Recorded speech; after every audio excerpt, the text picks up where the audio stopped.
here for that event. I think I Sticky Dojo. Yeah.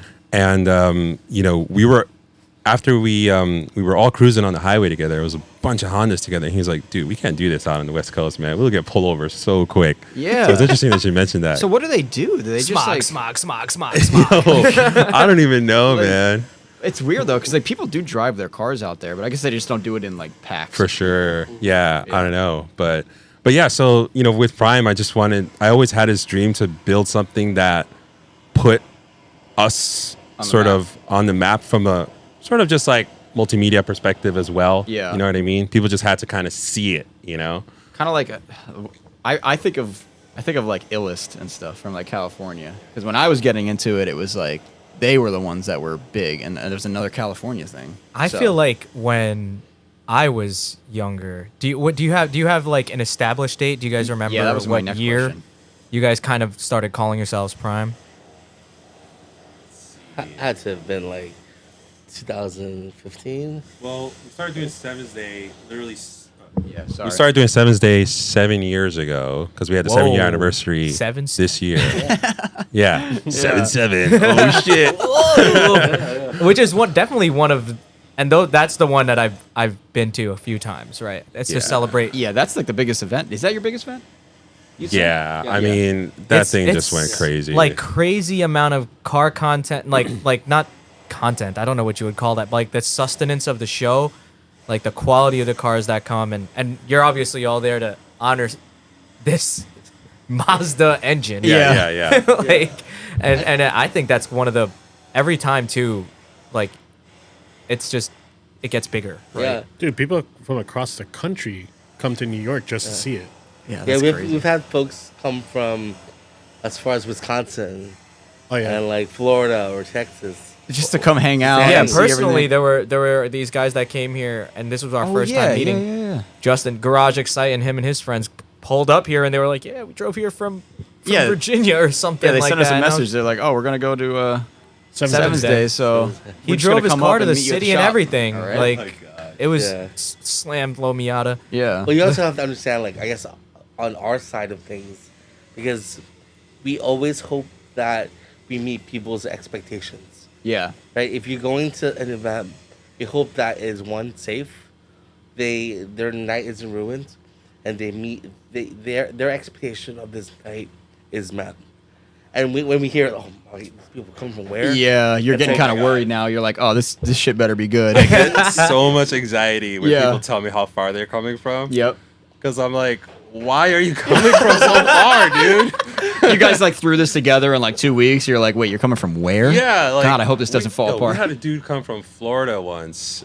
His Instagram is GoldDigger7. He literally drove his car all the way up here from Florida and then flew his family up so that they could watch him drive through Times Square, and then he drove back. You know what? I recently watched a YouTube video of this kid. I don't remember. I think it was like Tennessee or somewhere like Midwest. He literally bought an FDRX7, fixed a couple things, drove it to New York, and then drove it back. That's wild. Just for Seven's Day. There's a whole YouTube. I could probably find it and send it to you. But I was like, dude, what? It was like a bone stock RX-7. I think it overheated on the way there. It was. I don't know if it was this year or last year. It was definitely really hot out that night though. But that's crazy to me. Yeah, like there's a lot of stories like that, and like, you know, it's always really sort of great to decompress after when people are like, oh my God, we went to Seven's Day, it was sick. I'm so glad that I did all this to come to this event or whatever. That's when it feels good. But before, You're probably whenever- planning like hell. I would be anxious. So many moving parts, right? Yeah, like the crowd that's coming to your show and stuff like that, because you're putting on a show. Not just for the enthusiasts that are there, but like to the public, in my opinion, like they don't understand that. That's just like must be a spectacle to see, right? Yeah. Just like a crap load of these like low cars. Not all of them are low. Some of them are like pickup trucks with rotaries in them. Like, and I'm like, what the hell is that? Like, Oh, like the huge Samurais? cans. Yeah. You know what I'm talking Like about? Samurais? Samurais with Like, the rotary swap. I was just like, There's some crazy cars That's- there. oh yeah. if I was a kid, you gotta think about the impact that you have too. If I was a kid Oh yeah. and I saw that, I'd be shitting myself. That's like oh my god, that's like what Fast is and Furious that? in real life. Some of these meets. Yeah. Yo, for Yeah. real. But what's interesting about like the rotary itself, it's so New York. It's so New York that people don't even understand how New York it is, because of a few things. Yeah. That Samurai was probably built by this Puerto Rican guy from the Bronx. Right. At a street corner, not a garage. Yeah. And after he's done, or midway through the swap, puts a tarp over, goes back home to have his beignet, you know, Yeah. and That's just hang out, crazy. you know? Because Yeah. the reality of things is you don't have a garage in New York City. Yeah, we don't And what know that struggle. Yeah. That New York City That New struggle. York City I don't struggle is get how you different. guys do that shit, man. But, Tell them what do you have to do? Let to me go tell there? you. Why? Do you have any of these? There's probably a lot of well, stories. I mean, I've had my S14 for quite a few years, but the things that I've done just to get to my car are, are just borderline stupid and insane.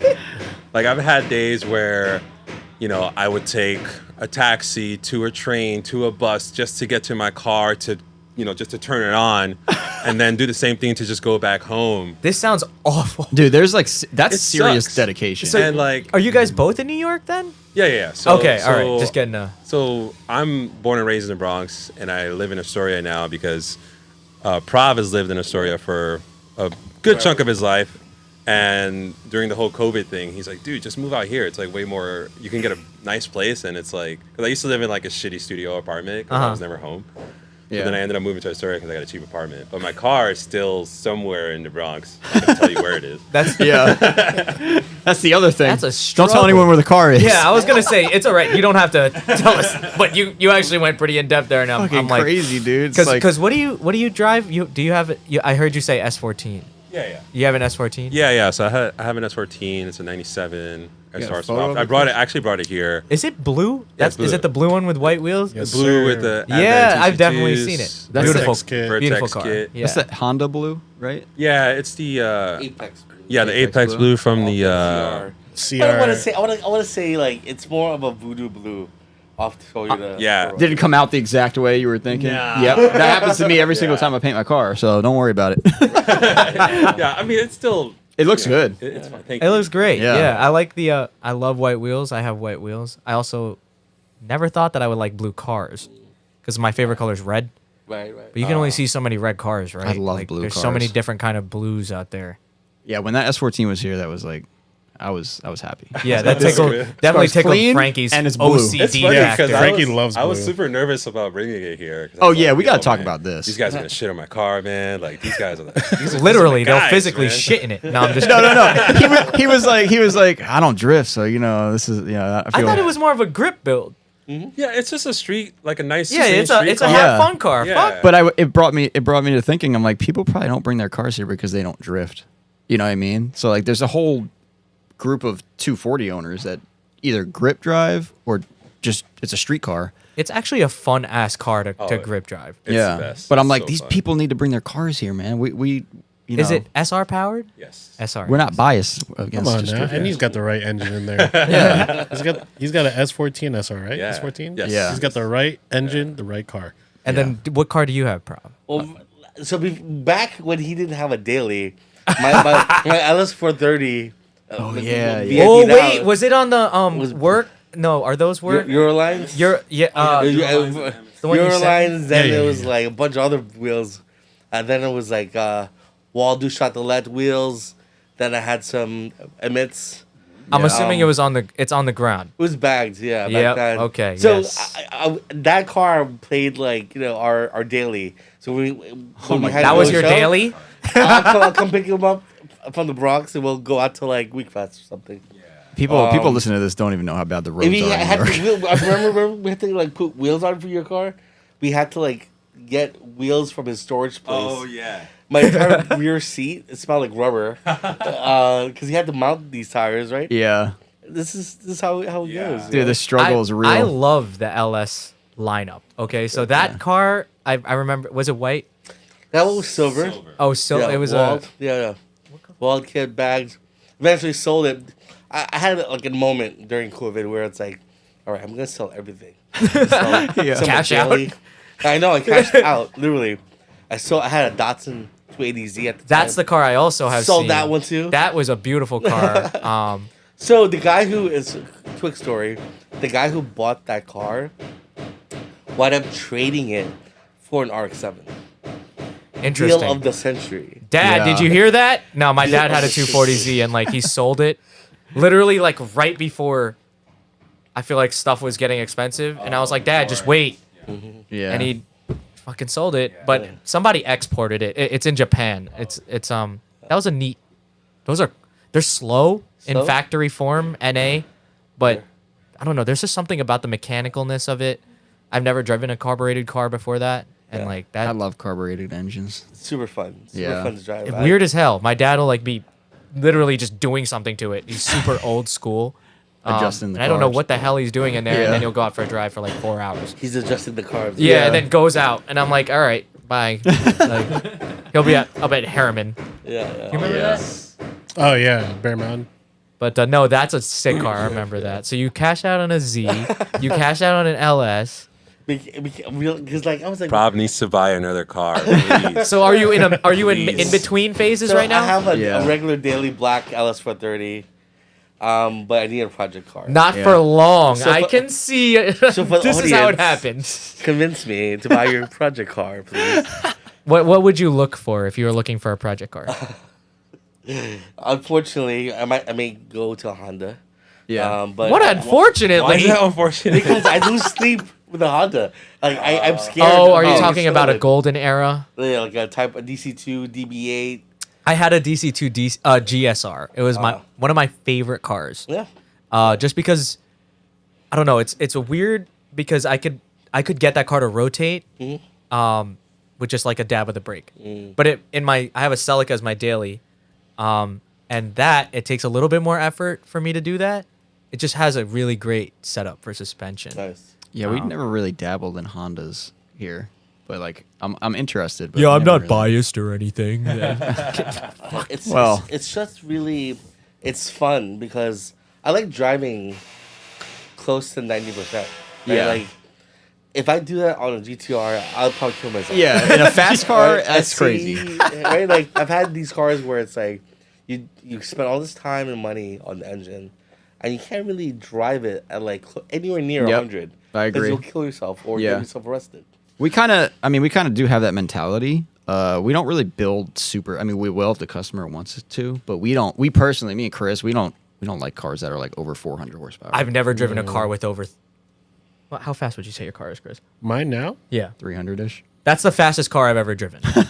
Yeah, Yeah, maybe. And like I that. can't think of anything But, like- faster than that. even like turbo stuff. I feel like I've only had boost in my life. I've never really owned like an NA sports car.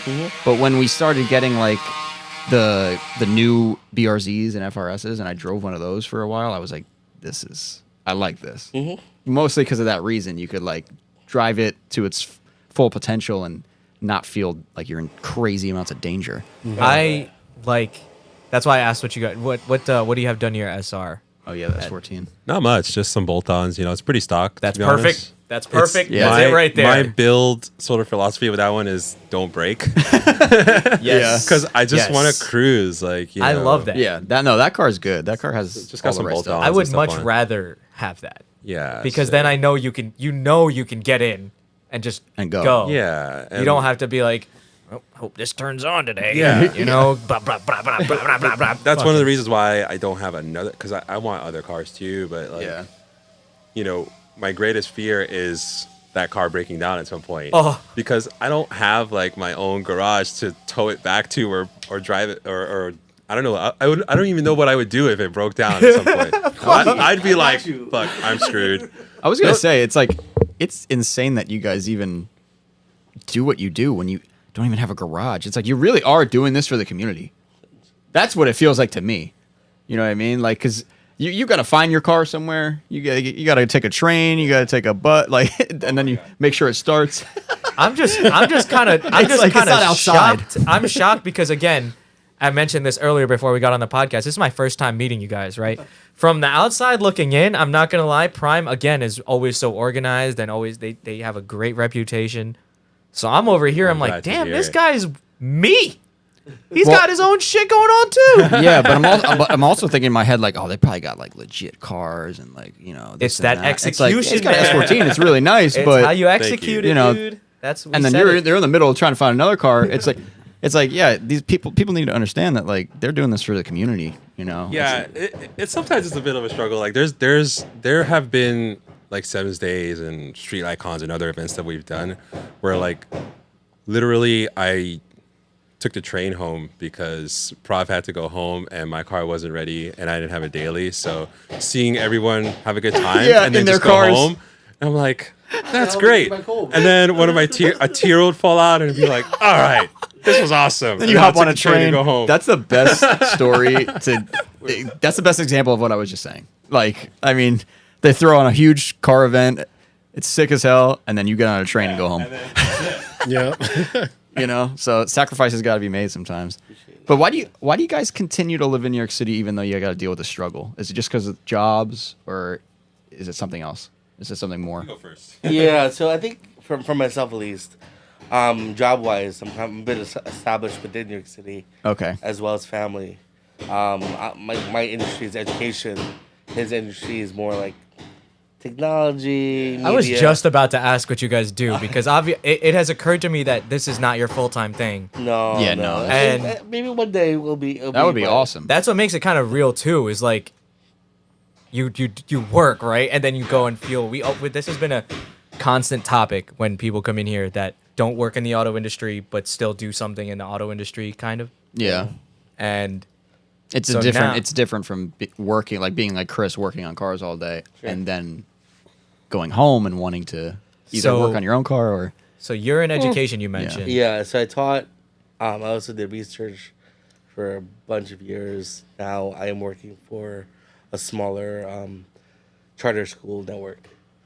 And those years, it's very disconnected from car stuff. Yeah. I usually almost always never even mention the car things Yeah. until I might see an old student at a meet. Yeah. That's Oh, funny. yo, that was my teacher. Yeah. And that's an interesting like moment, you know. You ever have a student like mention a car or something, and then you get into a conversation, or is Like, that yeah, really yeah. rare? Like, and I remember him mentioning Arista. Like, yeah. It's like, oh What about shit, that? one of What my about people. But you don't want to expose yourself. yeah, right. But like, for that particular student, I'm like, so TJZ a day or Yeah, yeah. GT? And they're probably like, what the fuck? What just come out of your mouth? Yeah, that's crazy. Yeah. But those sort of situations are far and few between. But Yeah. I do relish times when I can have that conversation with students or Yeah. what have you. Do you think your lifestyle of not working in the automotive industry is more beneficial to you financially and your mental stability? Mental stability, definitely. Yeah. Because I think if I had to work with cars all day long, I'm not sure if I would want to do that Yeah. outside of my work. Yeah, that's what we always At talk Chris. about. Yeah. Literally me. But that's every mechanic. Financially and mentally fucked. Yeah. Why? That's every mechanic, dude. That's like I don't know any mechanic that isn't like that. That it's like a struggle to bring themselves to like go home and work on their own stuff. I mean, I always say it. I work on people's cars Monday through Friday for God knows how long. Because sometimes there are days we stay late. Yeah. And then the times when I want to work on my car, I'm like, I don't want to do it. I just spent all day working on other people's cars. You know what I mean? It kind of took the fun out of it. Usually me and Malcolm convince Chris to stay here and work on his car. Yeah, That's the only way it gets done. I was about to ask how. Yeah, what- we're like, all right, yo, Chris, tonight's a good night. And he's like, like, I yeah, was you're just, right. I was telling them Tonight's a earlier, good night. my car broke.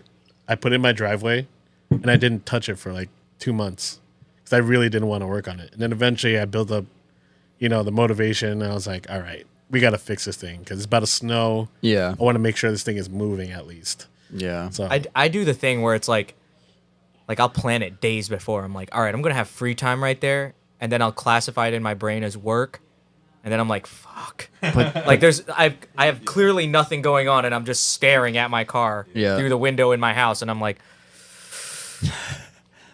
you know what? Let's go. And he doesn't even Boom. work in the automotive industry. I don't. Where did you say you worked in, Ed? So I work in, well, I started my career as a graphic designer, and now I work in software engineering. But I still do a lot of the graphic stuff on the side. So a lot of the flyers that you see. Kind of cool. Okay, I'll be hitting you up. Wow. Oh yeah, hit me up, man. Yeah. So Oh, like shit. this stuff and the flyers and all that stuff. Yeah. I put all that stuff That's together. So Nice. Yeah. Yeah. So it's so aside from, I'm assuming you take things that you kind of do in your job and you can like apply a skill set to it. Is what I mean. Like, did you learn Yeah. this stuff beforehand or something? Like, Yeah. I mean, I didn't go to like a traditional college Mm. because after high school, I went to community college because I didn't know what I wanted to do in my life. yep. And then I was like, standard this is procedure. just That's exactly high what I did. school again, so I'm Yep. not doing this. Screw this.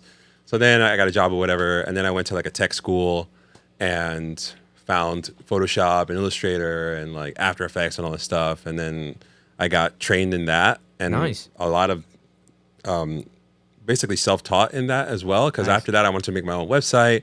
I was like, how do you make websites? So I started like messing around with like HTML, and I was like, oh, this is how you do it. And then eventually, I just compounded that. And to this point, like right now, I'm a software engineering manager, and basically bridge the gap between software engineers and designers for like apps and websites and stuff like that. But yeah, so I take that and bring it to the prime stuff all the time. Yeah. Like on the graphic side of things, on how we post on Instagram, how to crop certain things, and what time to Yeah. posted and things of that nature. So So you kind of got you kind of have a finger on the pulse, or however they say it, of the marketing side of things. yeah, a bit. Finger on the pulse. Right? That's a Yeah, saying. that's a Is it saying. a saying? Got your finger on the pulse. Yeah. You got your finger on something. See, else. I'm good, Carl. I'm Oh, smart, all snap. right? Yeah, he's smart, man. Cut him some slack, bro. He's got his finger on the pulse. Carl's always trying to call me Crazy. out on this shit. I always try to, and then I'll fail, and then guess what? It actually- there's always yeah, next. that There's does always happen next week. often. I'll be back. But no, yeah. So what kind of motivates you guys then to keep going? Since you guys both don't work in the space, right? It's like, I mean, what drives you to like, yeah, I'm gonna work on this for example, let's say inevitably your daily LS Prav turns into a project car because you bought another daily, please do. because that's how it works, right? Everybody knows that's how it works. Oh yeah, of course. I'm Please just do. waiting till another 3S GTE comes up for sale, reasonably priced, and then the Celica no longer drives. Yeah. Like, well, that's the famous line. It's just my daily. I'm not. it's gonna just do my anything." daily for now. That's Yeah. that's the thing. Especially if it's, heard you say it was black. Black on black. You're right. Is it an ultra luxury? Yes, it is. Oh my god! Of course it is. Do you know what the? I don't know what any of that means, Frankie but it doesn't sounds know what that expensive. means. With 62,000 miles on it. 62,000 Yeah, miles on a yeah. what color is the interior? Black. Black on black. Black on black ultra luxury. So for the people who don't know, Like me. Frankie. Sorry, I'm geeking out because No, my no. roommate had an LS 430. It was one of the best riding. We'd be doing 100 miles an hour on a private track. Of Obviously. course, in Mexico, yeah. Train driver. And it'll feel like we're doing 40. Yeah. And it's dead silent. And you feel like you're on a couch. Literally. And here's the crazy shit about an ultra luxury. The rear seat is a fucking couch because it reclines. Correct me if I'm wrong. Massages. It reclines and massages. What year is this? 05. 05. Wow. And it has a fridge, my guy. It has a in fridge? the center Shut the console. fuck up. I swear to God. Alcantara headliner and has oscillating Vents. vents. Vents? In So the back. basically, it's a 2015 Mercedes Benz. You're riding in first class. Oh yeah, that Yeah. was a Toyota feature that we didn't get too many of. What? The oscillating. Yeah, vents. no. It was What the in my roommate's car. It was the first time I've ever seen it. Yeah, I was it- like, whoa. If I were to mod it, I would just put some like, I don't know, Advan GTs on it and the OEM lip kit. Yeah, it's like it's I like the choice VIP in build. Advan That's it. GTs. It'll be a sporty LS sort of look. Yes. But like project car, I don't know. We'll see. That's like a short-term project. Yeah. It's like a project car. It's between DB8R, a 4-door Type R, Okay. Interesting. Sunny truck, a Sunny like pickup truck, Yeah. Sunny 1200s. Which you had one already. Which I had one, and I just, This is Prav's problem. I was gonna say, there's buys a- cars and sells them. Buy, sell, that's, buy, that's sell, buy, true. sell. That's Yeah. Carl. Hey, yo, shh! Don't yell at him. He's doing his thing. Now, wait a minute now. I'm one of you, dude. I was going to say, Carl has a problem too. But not that problem, right? I You- mean- you need to buy a new car way too often. It just feels so fun. It's exhilarating. Like he does owning the car isn't the thing. It's the project. That's your thing. Do you have a number? Do you know how many cars you've had so far? Oh, that number is high. Oh boy. Yes. Yep, you two are the same. Yes. I have a large body count. But would you? Yeah. How many? You could regret like a handful of them, right? I- But you've come to terms with some. have I regret? I love how Carl's talking to you through himself. Yes, I have. I regret most of them. Yep. Oh wow. Okay. Because if I really think about it, if I were to have kept all of them, I could retire by now. Yeah. Right? Like, Well, hindsight 2020 Right, though. like- You can't. Carl's got some mistakes too. So I have a few. Yeah. Most of them were all cheap cars though. But it's so the thing is with each of them, what I like to think about is like the memory that I associate with each. Like the Integra that I had, that was one of the first cars that it was like a tuner car. And I was like, whoa, what is this VTEC? Whoa, like fucking, what is this? Literally, it was not that fast, but bone stock, factory VIN matching GSR, trans motor, every fender. yeah. And then I proceeded to ruin it like a 19-year-old would. Like it looked like shit. Didn't Yeah. I plasti dip? When you met me, I Yeah, plasti yeah, dipped the yeah. wheels orange. oh no. I was like, I would see photos of it, and I'm like, "Huh?" Like, but you know, orange. You plasticked the GSR blades, right? yeah.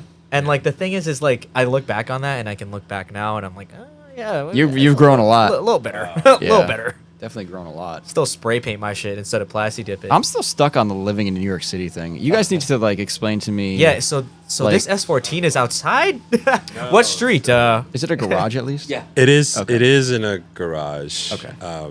That's fine. But I mean, for me, living in the city, so I was born and raised in New York, and like, I get asked this a lot because, you know, Prav mentioned earlier how at his work he doesn't really talk about his car, Yeah. his car life or whatever. But I'm the opposite. Okay. Because I work for a pretty large media company, and I want Prime to be on this shit. I want all of us to be on like Yeah. on this national level. So I Okay. talk about this all the time at work. I'm Yeah, like, yeah.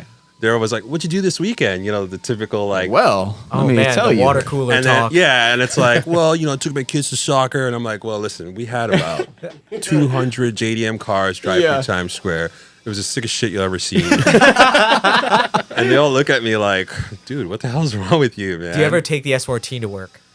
No, Or are you remote? No parking. no, Yeah, yeah. the I'm remote parking. now, and then my office is actually in Times Square, so I can't take it to work. Yeah. But during COVID, So you're driving past your office when What? you're doing these Times Square runs. oh yeah, all the time. Hey, what up, Bill? Why did you chose Times Square to begin with? Like, Yeah, I just want to stop by the office every single time. Yeah, I remember he dropped his car off. He's like, "All right, I guess I'm gonna head into work." I'm We'll like, go "What?" upstairs, use the bathroom, chill. Yeah, he just takes a train to the Watch city. the cars go by from your desk. Like, what the No, hell? I legit want to do that one day though, because like there's like this sick view from up there. Oh yeah. And I just want to like point a camera down and get this like I'm sure you crazy could do angle. that. Oh yeah. Yeah, you probably get that angle. Oh yeah, we can do it. Yeah. We're gonna do it. Yeah. But I've been waiting for like all this COVID shit to like die down. So Yeah. we can, you know. Oh, was that one of those words that I shouldn't have said? No. Okay. You're good.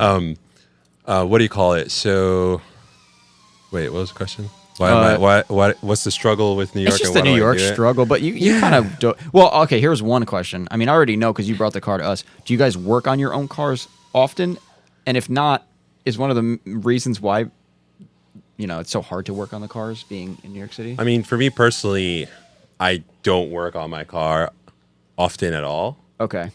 Because of that, because Yeah. of the space, and because I don't trust myself. Okay. Because I'm not So it's a mixture. like I'm not handy with Yeah. working on my car, so I'll definitely break something. Okay. Like, so Fair. That's fair. yeah, like 'cause Totally fine. because growing up in the city, I never really had like a garage to just sort of tinker and Yeah. like actually know how to do things the right way. That's a big part of it. Yeah, so like, for me, like just going back a little bit more, I got into this because of like street racing in the Bronx back in the day. I was in high school. I saw all these cars street racing in the Bronx. I'm like, shit, this is dope. And then all the cars that I really liked were all the Japanese cars. And then I started getting Japanese car magazines and all this other stuff, et cetera, et cetera.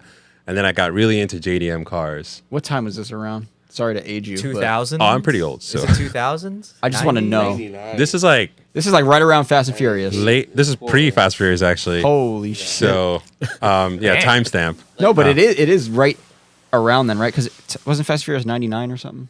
2000? 01. Is it? It's Is it 01? 01. Yeah, oh, sorry. Okay. It is 01. So like, Fast and Furious actually made me stop liking cars for a bit. Really? Because that's what people associated Yeah. with car life. It was probably right? lame to still you, do. right? I know, it's exactly. They still do. It was probably like kind of lame in a way. Yeah, because like back then, like the classics were like, sports combat car, Yeah. Turbo Magazine, Import Tuner. Import Tuner, right? And I didn't like the big feed wide body Civic look, Okay. or the Black Widow Oh, hood, or The the. wheel side. It's crazy. This like, I like the cleaner. So the whole body kit thing and all that, it wasn't really like that was kind of like a new thing, maybe. At the time, people were doing it. Yeah. But that just wasn't my jam. That Okay. wasn't something I was interested in. The sex spec era. Yeah. It's like there were Spec, yeah. fender vents on anything. Yeah, there's a Love company called Erebuni. Yeah, they were out of Queens actually. What was it? Actually. Oh, Brooklyn. Yeah, yeah, yeah. Erebuni. They were like Erebuni. the Erebuni, and so What they the heck? they would make all these like replica replica wheel side. Okay. for every car. Like Geo Princess, I got you. Geoprism wheel side. I mean, it makes sense, dude. Those are the cars we see when we were growing up. Yeah. Like all these Right, like right. ricey fucking You know cars what's that crazy are is not like fast. I feel like I would say 50% of the time I see a Geoprism. It has some sort of Some sort of body kit. wild shit on Yeah. it. But I mean, now I know it's Erebuni. yeah, that makes sense. I feel like I heard of that before too. That's what I'm I'm saying. sure you've seen it. Well, the thing is, I've with definitely heard drifting, of it's it. like you're talking about the clean side of it, and then the wild body kit side. Drifting just took that and they ran with it, so it never stopped. Like all the drift cars have always been really ricey, for lack of a better term, and like big body kits and stuff like that. yeah, yeah. So I personally love that stuff. Like For drift cars, I that's think what it's made me great. go deeper. Yeah, I like that era. That's something that I want to translate into the IS right now. Is like yeah. I want to like the this is so weird for me to say, but like it doesn't fit like a complete GT wing, but it always has like a little spoiler single blade, and then the fitment is like kind of stocky. Yeah, we call it. I mean, it's a big term in the drifting community, but it's like '01 style, quote unquote. Is it? Yeah, never knew I hear that. that all the time. They call it like '01 style, but it's basically like cars from like option videos in Japan from that era, and like that. I mean, that's kind of where. I mean, that's where my head's at too. When I we're don't have putting a cars problem. together. The thing is for me, like, you know how everybody is like raising their cars up. I don't Yeah. want to go like fuck it. Yeah, like up, that's up. not for I me. still like it like that. Yeah, like Or, we like- we prefer like lowish cars Yeah. drifting. We care more about how the car looks while it's drifting than how it functions. Actually, I that's love false. I want to drift with. But you function. can't have both, Carl. Well, maybe Choose one, Carl. Yes, Come on, man. you're right. I choose life. You basically raise it as high as you can go before you're like, okay, this thing's ugly. Yes. That's what you do. Yeah. And then like you deal with the consequences of that height. Have you thought about drifting? Either of you? So, I have. I'm not great at it. I'm a bit better at the road racing side of things. Like, Yeah, that's fine. Years ago, I used to have a ITR. I took it to Lime Rock. I loved Awesome. those track days, right? Yeah. Uh-huh. But I like drip. I never got into drift because I Yeah. just sucked at it. Counter steer, what the hell's that? I'm Yeah. not really good at it, right?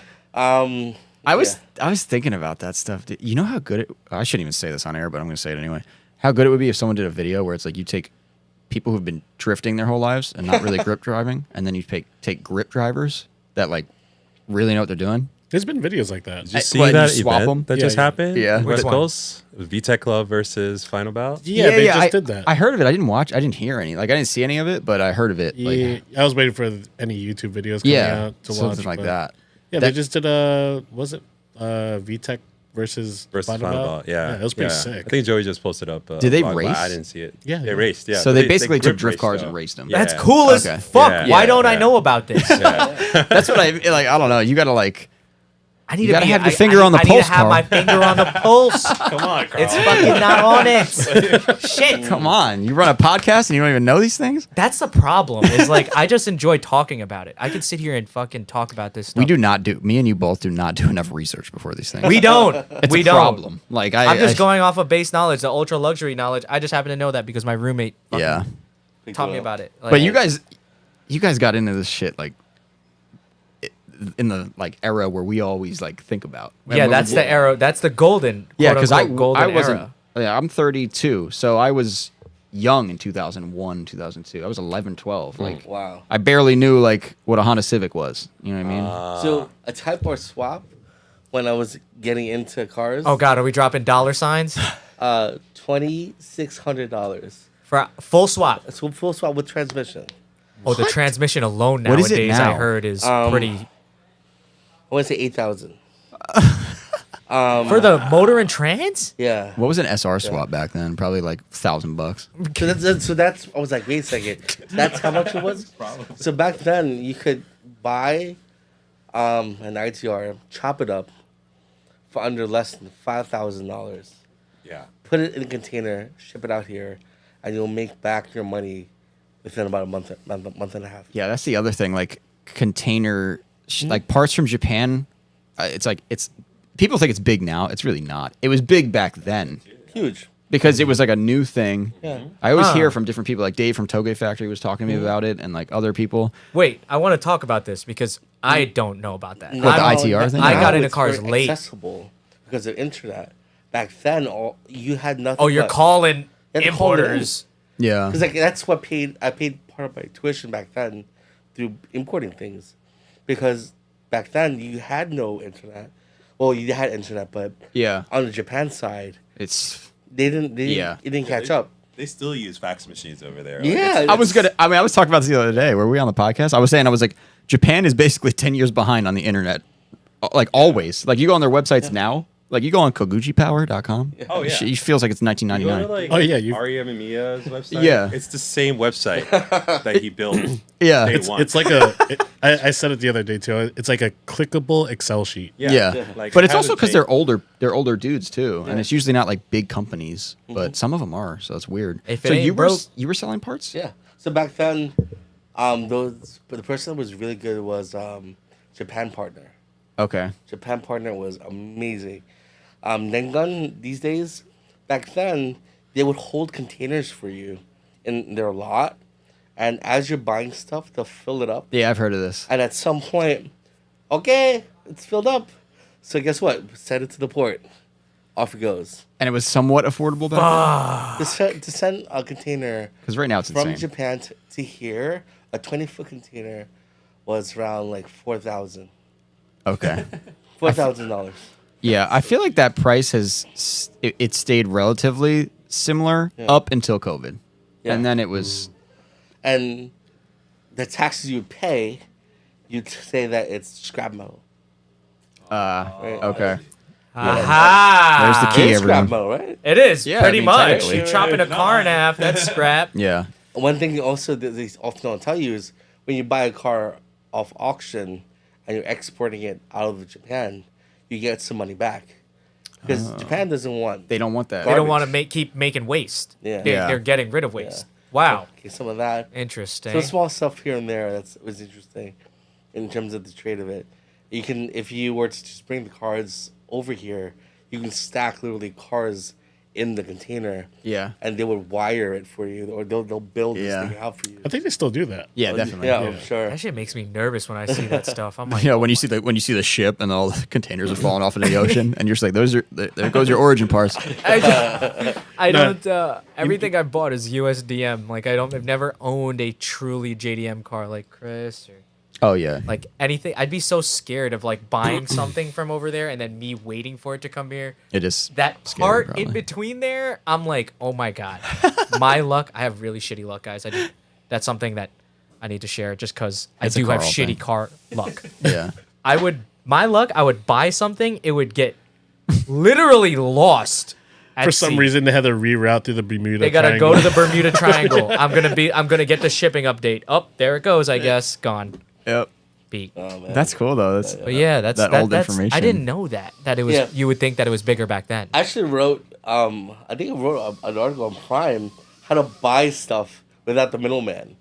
Because I was just so angry at like You guys have articles. all and these You got stuff? so much hate for that I, one. I got so much hate for it because like all these Stop spilling the secrets, man. yeah, because I was like all these people they're overcharging everyone. Yeah. I'm just like, just go get it yourself. That's what I try to tell people. I mean, we're just a retailer, but I try to explain to people. I'm like the parts, like the distributors that are bringing them in, they're the ones that are making these crazy prices. Mm-hmm. You know, it's not the retailers. So like they're importing it, and then you go look up and see how much the cost of these body kits cost in Japan, and then you look at it here, and you're like, all right, well, Something's not adding up, right? yeah, something's not adding up. But at the same time, it's like they got to import them, so obviously there has to be some money, and then they got to give them to retailers. So there's got to be some, you know, it's just a big process.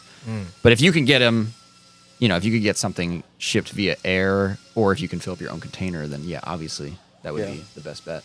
Yeah, for sure. But I just want to say real quick. I'm looking at your website. I appreciate the organization. Thanks. I haven't updated the site in quite a It's while. actually really nice to look at. Thank you. can I'm you actually post that up on the thing? rebuilding I it right could. now because that's part of our like future plans to sort of like Yeah. bring the website back and stuff like that. But I haven't updated it for quite a while. And it's kind of like similar to what you were talking about earlier with like, you know, you're a mechanic and you don't want to work on your own car. Yep. Yeah, It's yeah. like I don't This want to is work on my your own car. website. Like, So yeah, that's your website. That's something that we kind of talked about with Scott 2 weeks ago, the photographer I was mentioning Yeah. about. I had asked him if he does it. Does he take gigs or does he mainly do it for passion? Because I kind of explained how like once you make it a profession, it's like you lose the passion a little bit. Right. You know what I mean? And he actually does. He just takes photos for fun, right? Yeah, he takes photos completely for pleasure. Yeah, That's he rarely does Yeah. any work with it. Yeah. So. Yeah, and honestly, Prime is a bit of a passion project for me. I would say the same for you. Yeah. But like, you know, and just going back to what we were talking about earlier with, you know, all of these sort of loopholes that you need to sort of learn to bring all those parts over here.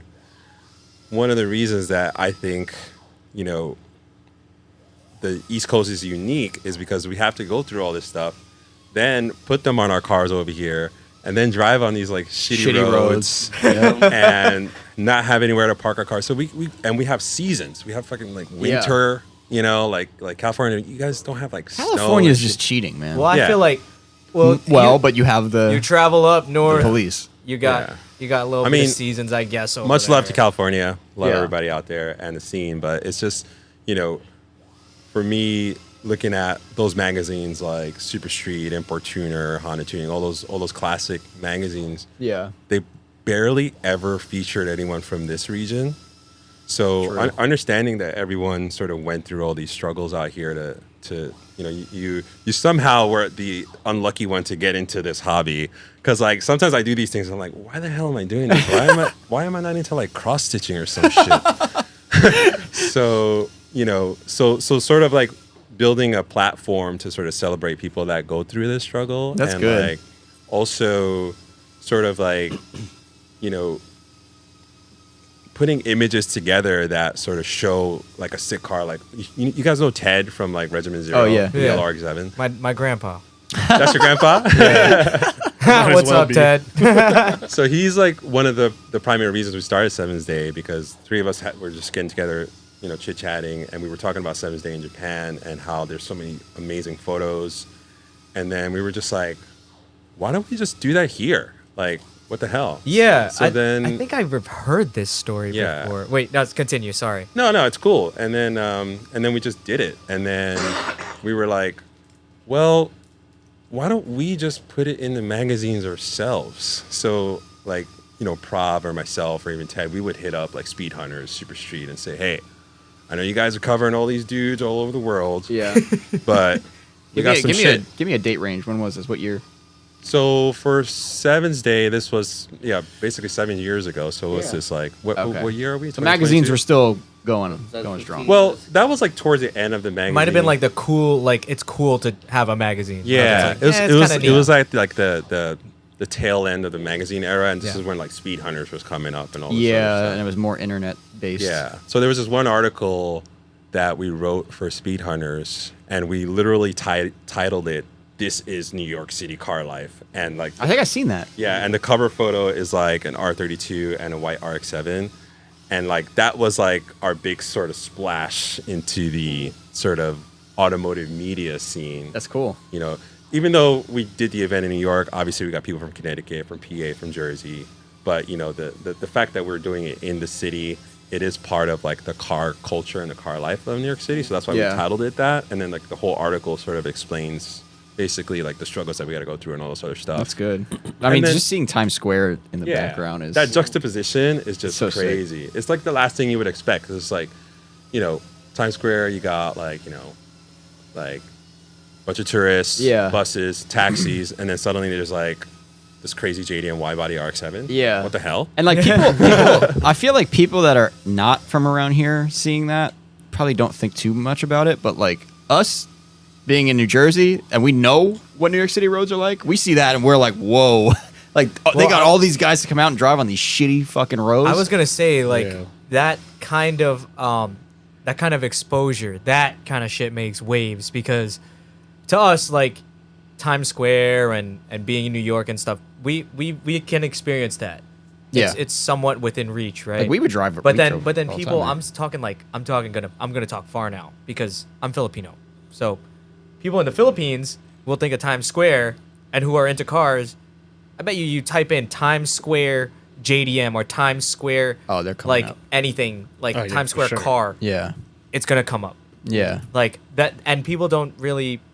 Not everyone gets to experience that moment, that feeling of like being in Times Square like that. Even if you're just a bystander and you see a car drive by, yeah, you're like, fun. holy shit, look at that. That's cool. And then but that's how you're seeing it is through your photos and like Prime and stuff like that. That's what I mean by like it makes a huge wave, like it gets to places. That reminds me of the story when we always go to Chicken and Rice. We used to go to Chicken and Rice, Halal guys. Yeah, we go 53rd and 6th if you don't know. But yeah, we used to go there all the time. But it must have been like around 2012-ish, 13 maybe. We were driving in. It could have been one of you guys. I don't even know. We saw like a white R33 or something, GTR. Or R30, no, it was R34. It was R34. That's probably Nas. Oh, Nas. Yeah, and we were freaking out. You know what I mean? And that was 10 years ago. Now it's like what year was normal. that? 2012? Yeah, 12, If I 13. saw an R34 GTR on the shit, It now might it's be like, a little oh look, later an than that, but R34.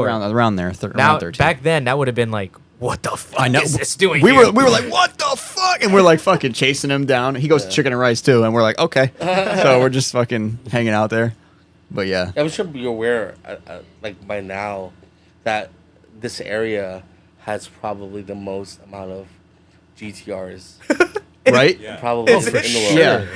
For sure. I feel crazy. like now it's regular shit to see an R32. Just Oh yeah, R32s don't even phase me anymore. Yeah. I Like- can tell you, I can probably name, I can think of probably 20-something 34s Yeah. in the area. 34s still phase me. If I Yeah. see one of those, I'm like, I'm, whoa. I'm pissing myself from Yeah. from joy. Not I mean, laughing. a nice Evo 9 will do that to me too, though. So you know, Nah, but it's if I just see like a certain Bayside cars, blue you know. one. Yeah. Bayside blue R34 because like If it was a Bayside that's blue like, R34, ooh. I'd be freaking out. that'd give you a McStiffy, wouldn't it? I would. I'd feel like I'm a fucking I'd feel like a 15-year-old seeing their first souped up rock car. hard, Okay, I don't know about all that. But testosterone flowing. I'd be taking photos of it. Yeah. Get into a car accident. Yeah. Ew, chill. Dude, I don't know. Certain cars just do it for me. Still. That has happened at like some of those street meets where like God. I was gonna. we just pull up and park, and then there's like a bunch of these photographers and fans that just sort of come out, and they're like, dude, I've never seen a 34 in my life. I wish I could see one. This is why I'm here. And then I'll be like, there's like 3 over there. And they'll be like, what? Oh my God. And just run into the street and almost died. And I just take a photo of it. So That's a joy that I like to see other people enjoy, and because that's a feeling that I like too, right? Like Sometimes it happens to us. I geek out about fucking. No, I mean like Chris's car and stuff. Yeah, like personally to you? Yeah, like people. my bad. People What are do you mean? like, "Oh, a Sylvia! Wow!" Like this and that. And it happened to me the other day. I was at Mitsua and I saw your car out there and I was like, oh, damn. That should look clean. I appreciate that. And I was with a bunch of friends that aren't into cars at all. And Yeah, I mean, we talked to him a little right. bit. And they all just kind of like kept walking away. And I'm like, yeah, I'm just going to chill here real quick and take this photo. Yeah, I remember. I was like, damn, the photo. But like to me, it's like that's just a shitty 240, dude. Chris, yeah, but Chris, this is what that's this is what me with Chris every does. car. This is I'm what just Chris like, does they're every just time. 240s. He does downplays it every time because Chris is really humble, but he's Yeah. like, "Oh, thanks, man." Like, meanwhile, me, if somebody comes up to me about my IS, I'm like, "Dude, thank you so much. Dude, checking this out." Yeah, you start talking Come to him check for it an out. hour. Like, I want to talk like about it. So many people just when my car was on the road, They would just come up and be like, Back in my day. that's a 180SX. I'm just like, yup. It's a 240. Who's going up to you and going, man, that's a 180? That's about it. Or they'll be like, that's a Skyline, right? I'm like, yup. Yeah. Now you're capping. I'm like, I dude, I'm get like, that a lot too. Yep. It's like, yo, that's our Skyline, bro. Yeah. Oh my I'm God, like, dude, a Ford Yeah, Probe. sure. Yeah. If they're like really stoked on it being a Skyline, fuck it. That's a Skyline Yeah, for the it's rest of the Skyline, night. bro. Yeah, it is, bro. Yeah. Yeah, I converted it to left-hand drive. Yeah, literally. Oh, that brings me to another topic. Remember when right-hand drive swaps were popular? Oh, What, that's like just clips? Insane. Front Yeah. Oh, clips? either it was the clip, the Or firewall, just something. yeah. And now you never even hear about it. And it's funny. It's like if you have a left-hand drive 240, it's rare now. And It's to be like- honest, see, Carl, this is what I'm talking about. What, you're saying we should do a right-hand drive swap on Left-hand my drive shit? is better. All right, we live here. The roads are made for it. Why are you telling me this? Because I feel like you're a hater on that. You I probably think know. right-hand drive Actually, is cooler. I'm actually super pro left-hand drive. I am too, man. Here's why. I don't know why, but even when I'm playing like a Seto or some shit, or when I'm in your car, remember that one time I drove it I around? hate driving Chris's It's car. super uncomfortable for me. I'm on the wrong side of the road. I'll admit that. Like, I know I could probably get used to it, and if I was like more or less like, Yeah. driving, but like on an everyday basis, I think I would get into an accident Of course, I'm just thinking about the street. because my perception Yeah. is like I'm pretending like to be over here, and again, Like, let you'd me make a probably- left. You'd have to relearn driving. Let me make a left right now be behind, so all, this, scared behind to all do this that. traffic. Oh, I can't see anything. Okay, I will mention that making a left turn at a light, and Yeah. you know how normally you creep up past the line in case it turns yellow, you could still go. Yeah. Yeah, But you have to wait for the last person Yep. to pass you just to get through. because you don't want to. Yeah, Yeah, it sucks. that's when I that just would rather not relearn how to drive. I'm Oh, just wait, stubborn. that part I don't think it would be that bad. Okay, actually, me Like grabbing a handbrake Yeah, with my left I hand. don't think that would be that Yeah. bad. I mean- I would be fucking. let me elaborate. You're coming. You know how there's some lights. It's 2 lanes. One lane is to go straight or right, and then the one is a left turn only. Both sides. You're both trying to turn left. Yep. I can't see anything past him. You just have to wait till he goes, I have to wait till he goes, or you're gonna get T-boned. or I'm gonna guess. Yeah.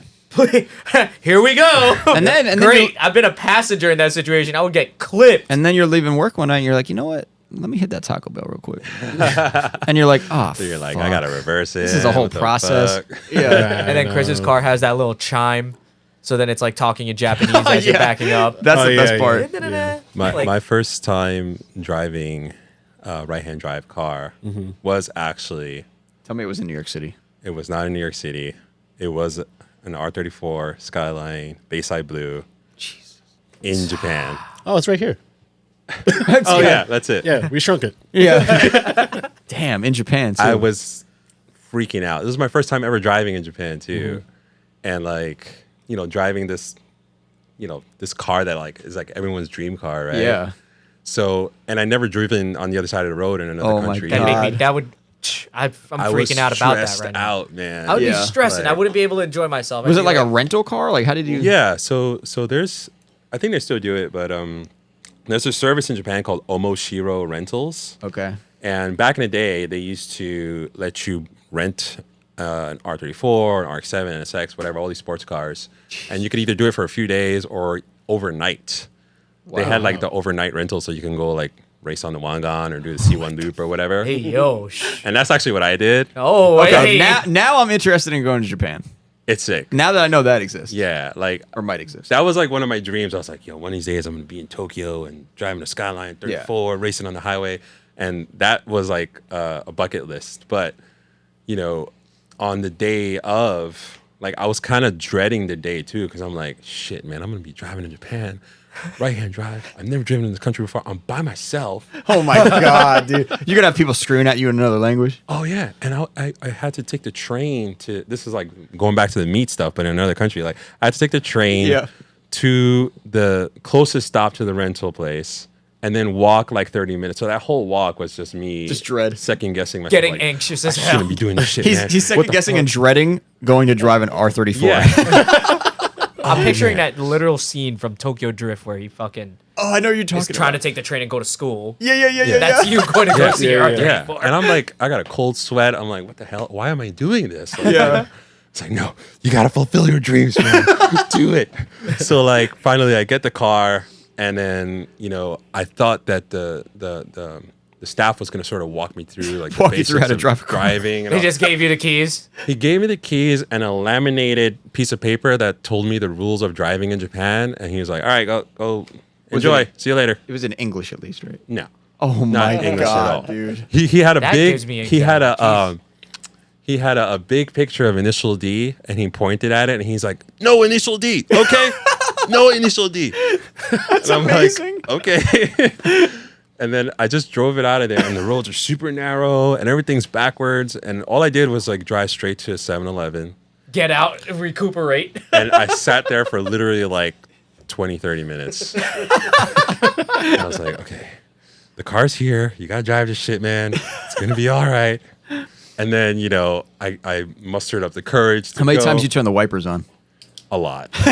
A lot. And I freaking like... Reverse lockout. And just driving to Japan is such a pain in the ass too, because you put your GPS on and yeah. it's like it's in kilometers first of all, and then when you're on the city highway, like the GPS gets confused because it thinks that you're on the public roads where you're actually on the highway. So Okay. it tells you to turn left when you're already on the highway. The It roads tells are you- probably closer there, right? Everything's Oh, tighter. it's so narrow. It's crazy. So it was completely nerve wracking, but by the end of the night, it was like Yeah, yeah. totally worth Then, it. then I now was you're oh like, my god, I'm so glad I super did that casual. shit. But Yeah, that's running crazy, through the man. gears. but yeah, That literally is like a movie scene. Yeah. dude, Like, it was crazy. You get there, the guy hands you the instructions in Japanese. Yeah. You're like, what? Yeah. And then he points No to a initial fucking D. initial D poster. No initial initial- D. Like, what? This is a Yeah. movie. Yeah, but it was definitely nerve. But I highly recommend it if you've never done it. Like just what car driving would I through the drive? city and you see all these other cars pull up next to you and shit, and go to the parking lots and all that. It's Oh, did you go to the what's the That parking area? Daikoku? I went to Daikoku, I went to Tatsumi, I went to this other secret parking lot because like, you know, I can speak a little bit of Japanese, so I started talking to some of these dudes and they were like, oh shit, you can like talk? Like, yo, come with us. You can talk. Yeah, and then they like took me to this like secret little area that they gather at and whatnot. So it was a crazy experience. But yeah. That sounds like the ideal. Well, I think if we're- you, I if think you we're take overdue that for that. trip, sprinkle in a little bit Do of it. little bit of cultural experience in there, you Yeah, got yeah, me yeah. lit up. Yeah. Because I feel like if I had the opportunity to go there, I wouldn't want to just centralize my. You know, that country has so much to offer. Yeah, you don't want to just I focus wouldn't on want to cars. just focus Yeah. on cars. Like, What I a wanna red take- light district, boy. Hey, yo, Hey. chill. Oh, sorry. I wish I had the money for back then. so cheap back then. For myself, I only had enough money for a DC5. Okay. Oh, an RSX? Or well, an Integra. R. Yeah, Yeah, an yeah, Integra. yeah. Type I mean, R. that was one of my first cars that I loved. Yeah. Was that car? Yeah. When you're in Japan, have you ever driven in Japan? I've not been there. No. None of us have been there. It is so expensive for everything. Oh, Really. yeah, Tolls? the tolls, the gas. So everything. I paid more spent a small on fortune tolls that and night. gas Oh shit. than my ticket there. I drove from. So they really don't want you to drive. They yeah. want you to take the train. man. Yeah. Yeah. So super expensive. Damn. But it's always interesting to Yeah, drive. it's so fun. I'm actually going back this Sunday. Oh, we'll be with you. What the fuck? We'll get some tickets. This Sunday? Yeah. Oh Christmas yeah. Day. well, Hold on. Casually. Let's go. Who's we? Yeah. Wait. So you're going there for what? Business or pleasure? A little bit of both. All right. I go to I've been going to Tokyo Auto Salon Oh, every year for like awesome. the last 12 years or something. That's That's cool awesome. as fuck. So Yeah. fun. What the heck? So That- those are I'll the be your best. hot man for a little bit, you know. And so he has relationships with Bulletproof Automotive, Okay. right? So in terms of past history with them and things like that, I'll think you. Oh yeah. I mean, I can speak to that just a little bit. yeah. But Bulletproof Automotive, they import stuff, right? They yeah, import so parts. Bulletproof Automotive is like they're like the OG JDM importers. Yeah, Like, yeah. They're like the first ones to like. Yeah, well, I've one heard of the of first them. ones to do them. They're located where? And well, they're located in California. I thought so. Okay. Which explains that whole thing we were talking about earlier, like all the JDM stuff coming into California. Yeah, and yeah. Blah blah blah. But you know, I'm super into the JDM side of things, and then like I was a big fan of their work, and they put up some contests some years ago, like redesign our website and all this Oh, other shit. stuff. So I was like, yeah, let me give this a shot, and then I actually ended up winning. Okay. And they're like, dude, you're our designer now. So, Oh, wow. So since and this is over 10 years ago. This is like 15 years ago now. So since then, I've just been with them, and then And you're still with them working on yeah, stuff. yeah. Wow, that's So crazy, dude. We did That's one of awesome. the coolest projects we did was We did there's a company called Varus that makes body kits. Yep, we know them. So we did when they released the Evo 10 wide body, the first one. We did a livery for that. So I designed the graphics for it and displayed it at SEMA. Put the car on a plane and Sent it to Japan and displayed it in Japan too. That's cool. That was Yeah. super dope. So how does it work? Like you're not like full time with them, but you're No. you're like the main guy that they'll call when they need. Yeah, exactly. Okay. It's a side hustle. Good. So you trying to do that for us or what? Hey, yo, I was gonna ask, like know? that the logistics alone in that, like Yeah. that process, freak me out. Because they don't freak me Like out, shipping but the car, it or- shows to me it. No, wait. There's moving parts there, right? Like one wrong thing and Yeah. your timing is all fucked up. Yeah. That sure. That's a rush. Like that's why I would like that part. I'm like, yeah, we're gonna make this happen right now. Like Carl's all about this the car is rush. about to be in Japan, man. Like That is imagine cool. that. Like that's crazy. Yeah. Okay, so you have a connection with them, and okay, so that's Tokyo Auto Salon. Yeah. That's exactly. sick. You get to see all the cool stuff Oh, like right off the rip. Speaking Auto of- Salon is sick. Prime Look for a attire. gray prime hoodie, Yeah. a blue cap, and some Yeah. pants. Yeah, pants. Maybe no pants. I don't know. This is a PG-13 show, so Yeah, dude, what? Tokyo Auto Salon is like always the best. it's great. Like, That's my favorite like event to see photos from. It's super fun, and like there's a lot of like meets and smaller events that happen around Auto Salon. So Yeah. like like at these little parking, like literally like in Tokyo Drift where they do Yeah. these like parking lot meets. Like So it's that like a actually week of happens. just meets, Yeah, probably. Yeah, That's so cool. And then everyone from around the world is there. So like, if you're on Instagram, you're connected with everyone like on in Australia and Europe, whatever. But like when Auto Salon comes around, everyone's in Japan. So it's Yeah. like, yo, you're here too. Let's link. And then That's everyone's cool. at the meet. It's like it's crazy. We have been told that we have a following in Australia, and it occurred to me that the JDM scene there It's ridiculous. is also nutty. And also super illegal, Yeah. right? Yeah. Oh really? I didn't know that. Yeah. I didn't know that either. There's always like all these limitations that you can have when it comes to, I don't know, camber or Yeah, it's like stretch California, tires. maybe even worse. Yeah, definitely. I think that's actually around the world. Yeah. Like even in Japan, we have something called a shake-in. So every like 2 years, you have to like get your car looked at. Okay. You kind of have to undo all of that. Oh my god, dude. Like- Oh yeah, Yeah. yeah. They do not that in some Japan BS. too. Yeah. MOT.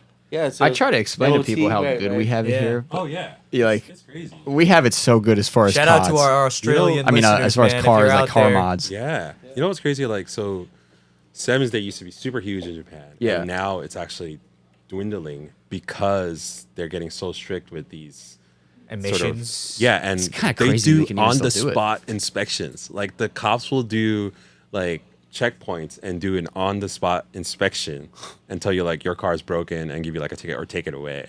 So like we get a lot of messages from Japan, Jeez. and then people are like, "Dude, you're keeping it alive in New York, Yeah, man. literally. We love you guys and all this shit." And I'm like, "Why? You guys are the ones that we want to emulate." And they're like, "No, it's different now. It's like we Oh, can't yeah. do it anymore." Dude, that's so scary though. Like I feel like that worries me more than the EPA. It's just like the random laws that keep getting stricter and stricter. We like I said, we have it extremely lucky here, Yeah. and most of the U.S. has it extremely lucky. Cheap gas, right? Yeah. You have the ability to have freedom in terms of however. Whatever you want to do, really. You can register a car and be driving it technically without having to pass an initial inspection. Some states don't even have inspection. Because like Yeah. I would say New Jersey basically has no inspection if the I have car's an older than 95. 02 and I have a 97. Yeah, Neither of them have inspection. yeah.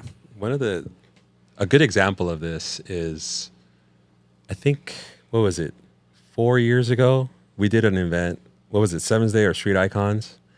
And this was like pre-Instagram getting all crazy or whatever, but we had a friend, which is, everyone knows him now, but he brought a trailer down to one of the meets that we did in the city. And he opens the trailer, and we're all in this parked in this illegal sort of street because you can't park anywhere in New York, so we're like, whatever, fuck it. Yeah. So he pulls up the trailer, opens the trailer, and it's the fucking Signal Auto GTR. So you already know what I'm talking I think about. I was there. Yo, you're probably there. I think I was. Yeah, did we you were there. bring me We were there together. I think. Chris brought me into this shit. Yo. So like I think I was there because I was Pat there too? I don't was know, but that walking. was Me and my wild. roommate. That were was I would've been like, insane, what? wasn't and it? we were both like, "What the fuck? Wait a minute!" The crazy part was when I saw it, it still had the dent from D1GP. Oh, it was Yeah. pulled out, right? It was still there. Yeah.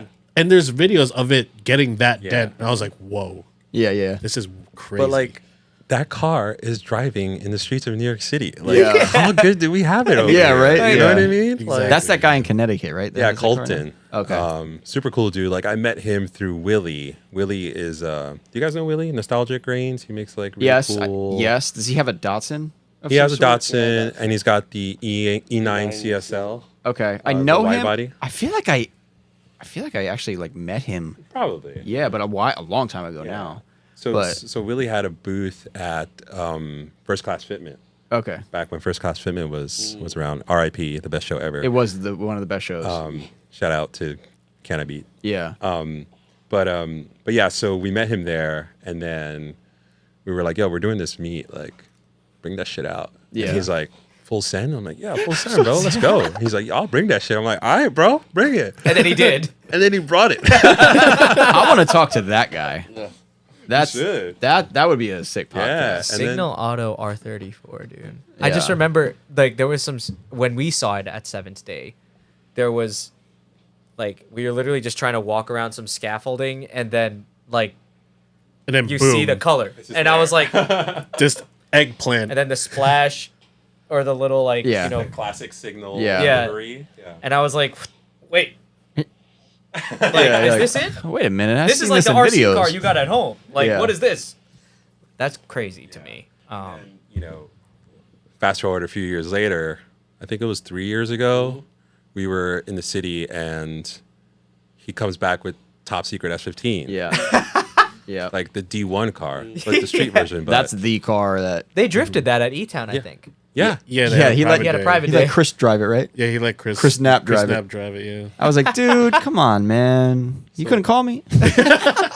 It's crazy. Like, so with Prime, like, we wanted to create a world that this is Possible. like Yeah. common. It's a thing. It's like, Yeah. you look at this shit and you're like, this is video game shit right Yep. here. Yeah. But it's real, and it's in the city. Like, you know, we'll drive like a regular car in the city, and somebody on Facebook's like, "Oh, you guys are crazy for driving the city. Y'all stupid. Whatever. Yeah. Yeah. Whatever, dude." We have nights where we have like D1 cars driving with R34s, with like chasers, with like a Stagio or whatever. Yeah. And it's like our culture now. Yeah. You know, these are like our rituals. This is what we do to like live, basically. It's almost the Yeah. norm. Yeah. Do you think we're living in a golden age right now? I wanna like say something about that. I think Yeah. because of resurgence of cars from the '90s, we are seeing the neoclassic cars. Yeah. Like, these are neoclassics now. What you drive is neoclassic. It's a modern day classic. So a golden age, I wouldn't say it is the golden age because the '90s were. They were the I golden think, age. Yeah, I think kinda. right now we are re-entering another time of the golden age. Like some kind of nostalgic period. Right, but with so much more technology Yeah. that we have now, like It's like a mix of each. right, Like right, a little blend. You don't need this massive turbo to like power that 2J. Yeah. all you need is a Yep. small GTX. Those G series turbos right? from Garrett. And it's super efficient. Yeah. And it's like wow, all that work, and now and now you barely have to do any of it. But I Yeah. mean, that gives me an appreciation because you look at a car build now, right? And you look at like, occasionally you'll be on Facebook, right? And you see like a really old build, and you're like, dang. I love that shit though. Yeah, you read it. It's got like a huge turbo. You could tell by the look of Yep. something like the exhaust manifold. Like, damn, that shit is old. But he's like what kind of fuel management they're Yeah. running. Like the I didn't- piggyback fuel management. I didn't experience That shit is that. wild. I got into cars on the later side. So like FMUs or like just the use of like a rising rate fuel pressure regulator and literally nothing else. Like, Yeah. Full Yeah. sending whatever. Oh, and possibly an Apexi SAFC. Yeah, that's what I'm like thinking. a bolt-on Yeah. turbo. Like we kit weren't that we weren't existed. doing this shit when that was the norm. Yeah. So like we'll see some cars coming in here that are really old and they have like that technology, and I'm like, I need to learn about what this is right now. What is Yeah, this? Yeah. And then like I start doing the research and I'm like, in my mind, I'm like being the purist I am and I like the older stuff, I'm like, this shit is sick as fuck. Like, I want to put this in my car, but in reality, it's like my engine's gonna blow up when I put this. That's in what my I'm car. saying. Is like now you standalone, right? And, Yeah. and fuel management technology. I don't even know if that's the correct word for it. Yeah. But like ECUs and shit like that. Yeah. Crazy. You know, it's a funny story. So a buddy of mine, about 2 years ago, he bought this '94 GC8, four door, obviously, and then he was having a MAF issue. Josh, shout out to Josh. Well, that's the one I was thinking about. One of them. So we were looking, and then I'm like, "What is wrong with this thing?" Because it kept sputtering. I pulled back the passenger side carpet. I'm like, "This is an Apexi AFC." Oh no. With like not even knobs. And I was It's like, an old what one. the heck? So we were trying to figure out how to use it. There was like a single knob. It's like +3, +6, +9, whatever. And then eventually we got to the point where we called up, Frankie called up Apexi, and he's like, damn, that's some old technology that we don't Yeah, what have was the name of any that? information about. Oh He yeah, was they like, didn't even know. You could probably buy a newer one and hook it up the same. And I was like, Yeah, it was like the first version of whatever. it was the V2. The V2. It was a V2. fuel management Single knob. It's like a piggyback fuel management thing, basically. Right. But what year was that car? 94. 94 WRX or STI? WRX. Yeah. What about the VTEC controllers? Oh my goodness. Did you live in? Did you have that era? I caught the tail end of that. I think when I Yeah. got the Integra. So back then, of course, we wanted to be able to control VTEC. Yeah, Let's what? lower it down. Like, What? And you have idiots like me who decide to get cams that are described as killer cams, right? VTEC killer cams that make You had a the cars Toda. You had a Toda sounds cam like popcorn maker because you are basically in VTEC all the time. all the time, which is terrible. Like, of course, right? Yeah. Like, but yeah. So yes, these type of things that you have, it's like the evolution of technology, right? Yeah. And you realize it's like, my goodness, people have gone through all these different ideas Yeah.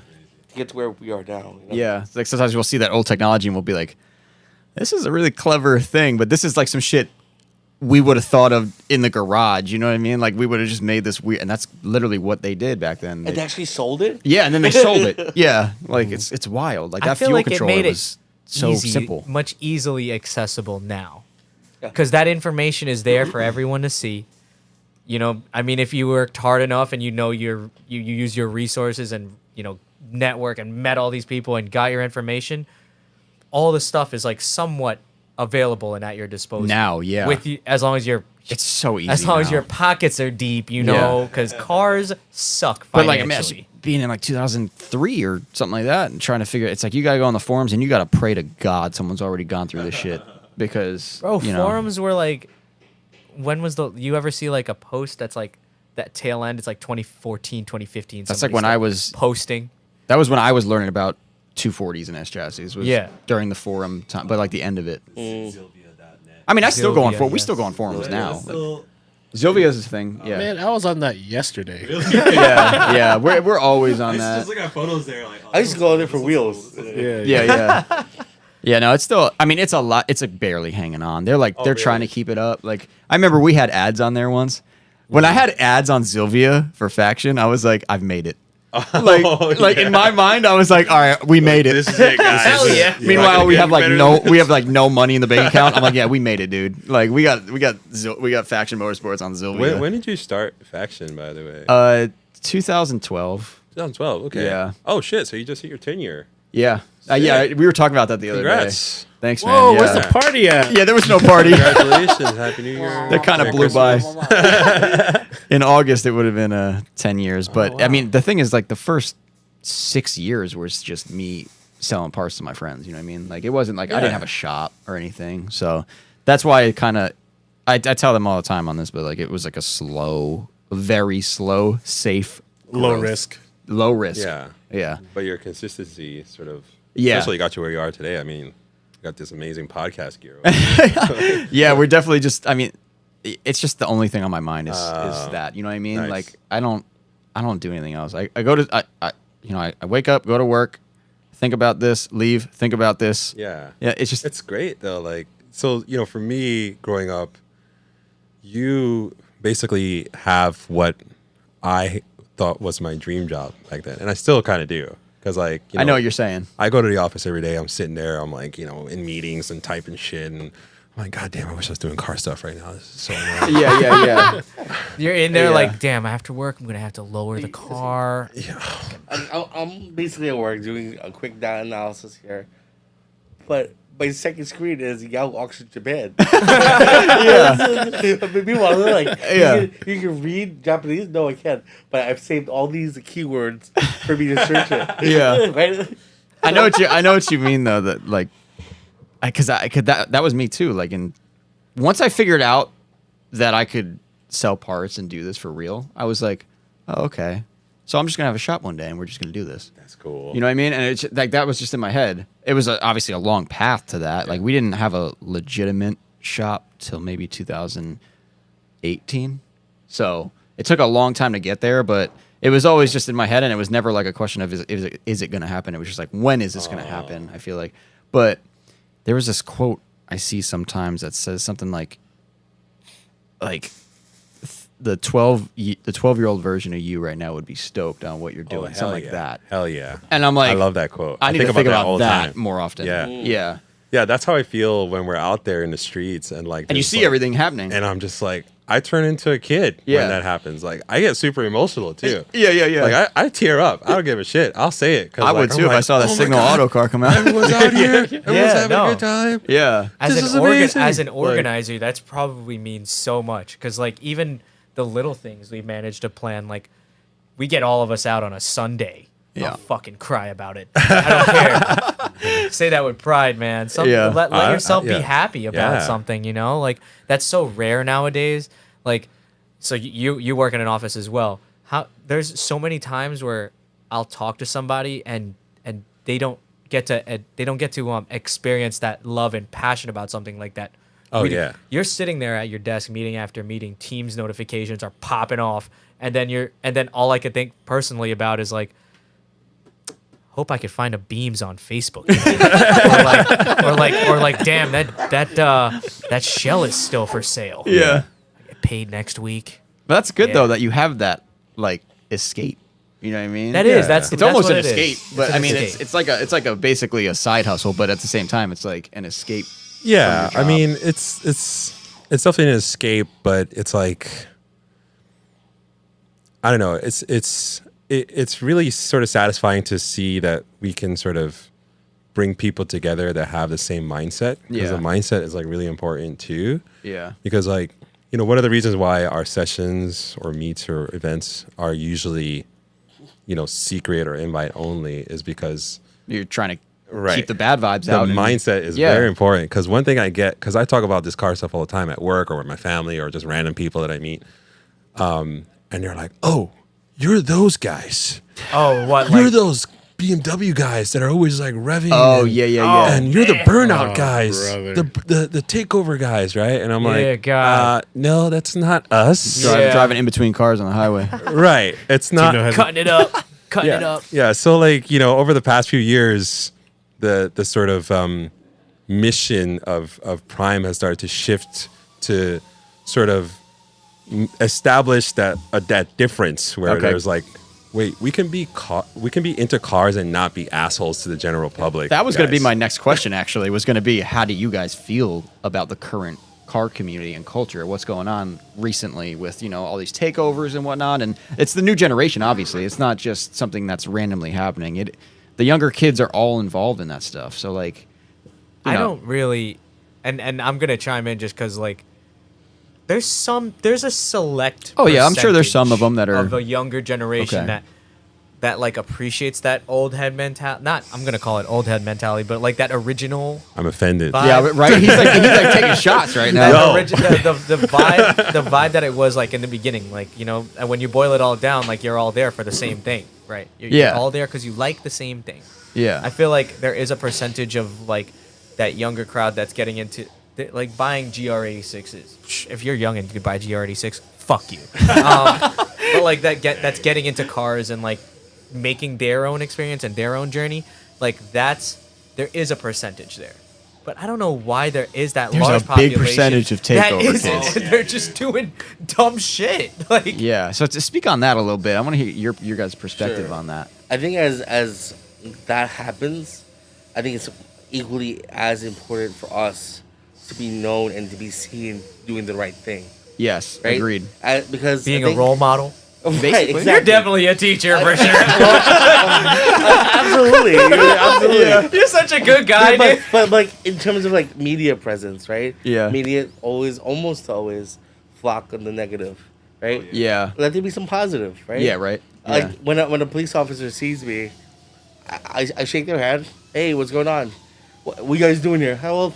We haven't seen some of these people in a while. We're sort of just hanging out. Yeah. No one's doing anything, and we can self-regulate each other. Yeah. If there's any issue, can you please come talk to me instead of just ruining it for everyone. And I'm realizing that I'm older than these cops now. Yeah. There was once a time that these cops were older than me. Yeah. And I was afraid of them. And now they're talking to you with a raised voice. Okay, settle down. Yeah. All right. I'll What's wait. the problem? What's the I'll problem, wait. officer? Yeah, right. Don't make me use my teacher voice. Yeah. But I'm realizing that, like I'm a little older. They're realizing that I'm coming home. I'm coming to a beat in my work clothes. But that's a looking good thing, though. looking like Yeah. a dad. Because then they see you and they're like, oh, well, Yeah. it's not a 16-year-old kid. So, Not that Prav can't get down and rowdy. right. Exactly. but yeah, they might show more respect. He's got stories. Okay. Yeah, But but the reality of things, it's like that.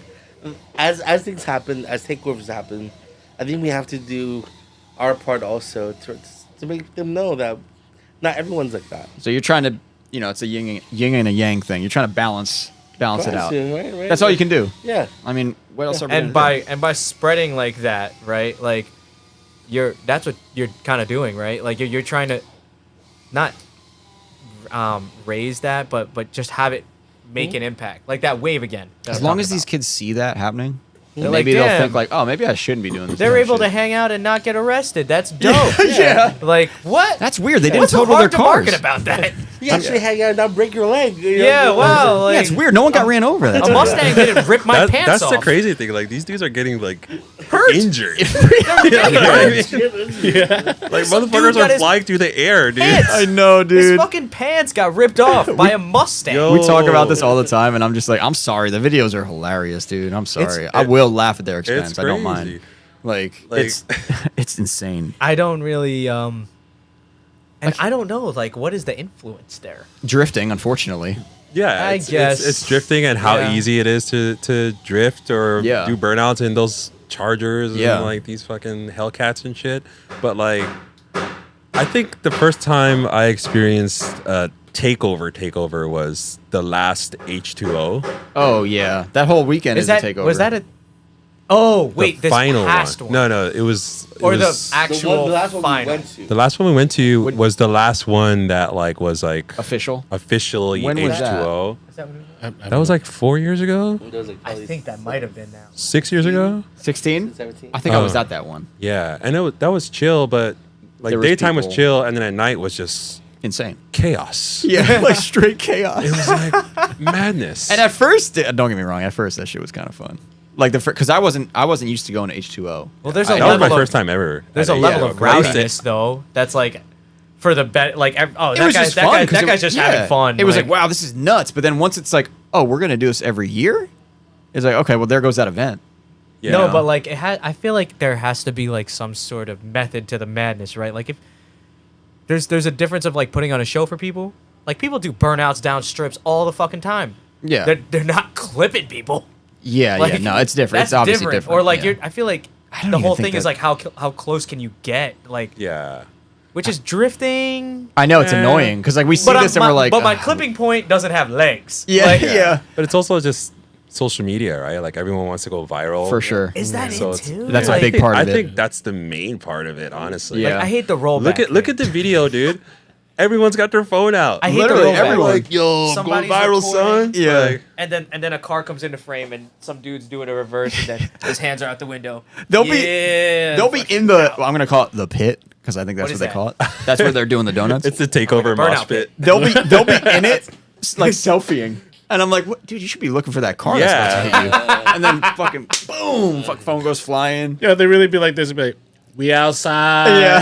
Slap. Clip. Bang. You're done. Dude, it's just too dangerous. No, but yeah, so like, you know, we're kind of like trying to sort of establish to not only the car community, but the general public as well, that there is Yes. a difference between us and them, you know, so that we're not like stereotyped when we just want to go outside and drive our cars. Like, Yes, I mean, whether that it's goes- just us or 100 of us, it's Yeah. like, you know, we're not all the same. that goes back to drifters too, because this whole takeover thing, I mean, I haven't been driving in the last 3 years, my car, but I could only imagine what it's like now getting pulled over by a cop after drifting somewhere. I don't even want to know what that's like. I can't even tell you because Yeah, because all those cops probably know what those takeovers are, and then they're going to see you doing that. Dude, It's- you're going to get a reckless ticket. Well, you can only do It's what you over. can, right? Every time I've gotten pulled over or had any interaction with any officer, I know, but now- I try to sound sophisticated as fuck. Of course. Hello, officer. I didn't know my car could do this. I don't know what you're talking about. No, but like we would go find a safe area to do it. Either way, it's illegal. But we go find a safe area to do it away from everyone. No crowd. And sometimes you get pulled over, or a cop shows up, and even if he saw you doing it, he'll still be like, "Yeah, you guys can't do that shit here. So just get out of here." You know. Nowadays, I don't think that's happening. No way. I really don't think that's gonna happen because people are getting hit by cars and shit. Like I don't know, and I can't speak on it because I'm not doing this. Like you're not stuff doing that often. Yeah. as often. Yeah. To get in trouble, but like, if I need to test something, I'm there. 2 minutes. out. Give me 2 minutes. Yeah. And I'm gone Yeah. because one, I'm not wasting my tires at a parking lot. I mean, we were doing that back then too. Like we were still putting yeah, time limits but on I everything. feel like These kids don't give a fuck, dude. no. I feel like There's not any fucks given. I feel like we've gotten lucky, and by we, I'm pointing to me and Chris because we've had those times where we're chilling at a spot for like 3 hours. Oh yeah. Occasionally you'll get a spot where And you're like, wait, "How is we no one can here get yet?" away with this right now. Yeah. Like, so then you get comfortable. You're like, okay, cool. You And know those what, we can takeovers are stay not here. like that though. No. They I don't- they invite every single person they know. You know Looks what I mean? like it. Yeah, and then they blow it. So the funny thing about us is that I know the person that runs Rip Streets, which is one of the Jersey takeover guys. really? He's a kid. I met him when he was young. He came in here with his friend. They wanted an SR swap. I thought they were just bullshitting, you know, because they were so young. I'm like, tell him this number and get him out of here. And my buddy texts me. He's like, they said okay. They're gonna bring the car. Oh no. So me and him became almost friends. Not friends, but like, you know, yeah, I actually would say friends for sure. What's his face? Yeah. So He is a cool I don't want to kid. say his name because God forbid. That's cool. But yeah, he's a cool kid, right? Like he comes once in a while just to say hi. And he is the leader of one of these my groups. God. And you would never think it, dude. Just talking to him, you would never think that. I think, didn't he think? You might I have feel met like him. that died down, that organization. He did because he's not really into doing that stuff, you know, because he's growing up. Right. And then he's not posting everything and he's not going out every weekend. Well, But then like people will like, Swinging. yeah, but then people will hit him up like, yo, when are you going to do that? Dude, the following these people get It's crazy. is insane. He would come in like every other week. Dude, I got like 30,000 followers now. All we did was go out the other night and break a bunch of laws. And now everyone wants to, it's just like, so I got to kind of like watch that in real time. And it was wild. It was crazy. Like, part of me was like, damn, dude, I'm kind of impressed. You're kind of like marketing this thing. It's kind of cool. But then, mind you, this was before people were getting run over and all that. It was still. I feel like that was still sideshow. We still territory. didn't like it. And we told him, we always tell him to his face, we're like, we're not going to any of these things. Like, and you should probably stop. But I am kind of impressed with how many people you got interested in this Here's shit. the crazy part. All he does is just organize it. He doesn't do it himself. Yeah, he never even did anything. No one knows who he is. And then That's the eventually I'm crazy like, part. dude, you got to start selling shirts, man. He's like a phantom takeover Literally. organizer. you know? Literally. Yeah. And then I'm like, and then he would go back. I'd see them and he'd go back and forth with like Full Send. Yeah, Full Send. I think those are the bigger Jersey guys. Okay. So they'd have like fake beef. They'd be going Oh, back. Dude, they're shit. smart. These kids are smart, man. Some of Yeah. these kids are smart, but they just do dumb shit. But if So, they applied that same mentality towards something actually drifting for one. positive or something Yeah. more profitable, they would probably be doing pretty well right now. Yeah, for sure, 100%. Yeah, I mean, I respect the hustle, but I guess the only issue, well, It's just there's a there's lot of issues with that, yeah. but you know, it negatively impacts The car community. the car community. Yeah. Exactly. So one time we went crazy and started posting up like, "Yo, takeovers are this." Oh, and we that and the support other that, thing. so don't worry. Oh yeah, for sure, much love. But like, we got some DMs from like some takeover accounts, Probably them. and they were like trying to come out their face, and we were like, what do you want to talk about? Let's do this. You know what I mean? Like we're here representing a different kind of enthusiasts, and when people see us out there, they don't think that we're giving you a good name, but when y'all are out there doing your shit, Yep. they're instantly equating us to what you're doing. Right. So Yeah. it's like it's a massive problem. Yeah, so and we didn't back down, but we kind of took more of a mature approach because we also understand that there's a lot of youth behind it. They're probably trying to fight you. Yeah. Oh, seriously. Yeah. Some dude like he used a That's bunch not of gonna solve images from anything. our events. Yeah. And we just asked him like, "Yo, dude, can you not use images from our events?" And he was like, "Yo, fuck yeah, I'm not taking this shit down." Blah blah blah. Like he's getting out his face, and I'm like, "Yo, bro, check your energy. Yeah. We never told you to take it down. We only told you use images from your own events." Yeah. Right. And then So he now they were using images of your Yeah, events and then he promoting- started, like, oh my god, dude. backtracking like, oh. Actually, I really respect you guys. You guys always doing dope shit. That's why I used the image and that. Like, he totally Okay. like changed his tone. At least he did that. But But if I would have came with the same energy, we would have been wouldn't fighting. have You know what I mean? Right. So, Mutual yeah, aside. yeah. yeah. Yeah, the whole idea of takeovers, I think, in general, is just a form of entertainment, right? It is. It's an entertainment thing. Right. So I think for a lot of these kids, younger kids, it's not a passion. No. I can't imagine it being a passion. No. It's just something that they're doing for now, temporary, hanging out. Maybe they get a high from all the people Filming capturing it. them. Like, oh, you're gonna be famous now. Yeah, That's yeah. the mentality. And whether they say it or not, that is in their head. You know what I I mean? mean, it'll die out eventually. I'm sure. I hope. But- Yeah. But one way or another, and hopefully not. No, they're- Yeah. One way or another. Hopefully not because of the law. Yeah. But that's how I think it's going to end. But Yeah. and then I think that's going to kill any sort of street drifting that's left, unfortunately. But we'll see what happens. Is that how you guys learned like drifting? Just like street drifting? Like, how'd you guys sort of come up? Because like I've always wanted to learn how to drift personally. We'll show you. I might take you up on that. Yeah, in your car. No, I'm kidding. I'm not doing that to that car. But like I always sort of like looked up to drifters or people that drift because of what you said earlier, like how you like to make really stylish cars and actually like drift them. Yeah. Like I love that. So that's part of the reason why my car looks the way it does. Because Yeah, yeah. I wanted it to look like a clean drift car, but It does. I mean, it does look like but- it looks the part, but not even looks to me. It looks like a fun car to Like me. I would never look at your car and be like, "Oh, he's a poser." You know what I mean? I'd be like, "He's a dude that likes a clean S chassis." yeah, I just like You know what I mean? this sort of Japanese drift car approach Yeah. from like the late 90s. I love that. Yeah. But like, Well, Chris, how did you get into yeah. it? You want me to answer first? Yeah. Well, I mean, I had a former brother-in-law. My sister was recently divorced. Not recently, but a long time ago. And he was kind of the person that got me into cars. Oh, cool. So, like, I grew up, like, he had some, like, VHS option videos, like, DVDs at home that I would watch sometimes. So I kind of grew up in the drift, not really in the drift scene, but, like, familiar with what drifting was. And then that's when I fell in love with S chassis. And then eventually over time, I bought my first car. I bought a 350Z, and then it's like, you know what? I'm just gonna learn how to drift. So I started out doing donuts in like an empty parking lot, just to get the feel of what it felt like to get loose traction.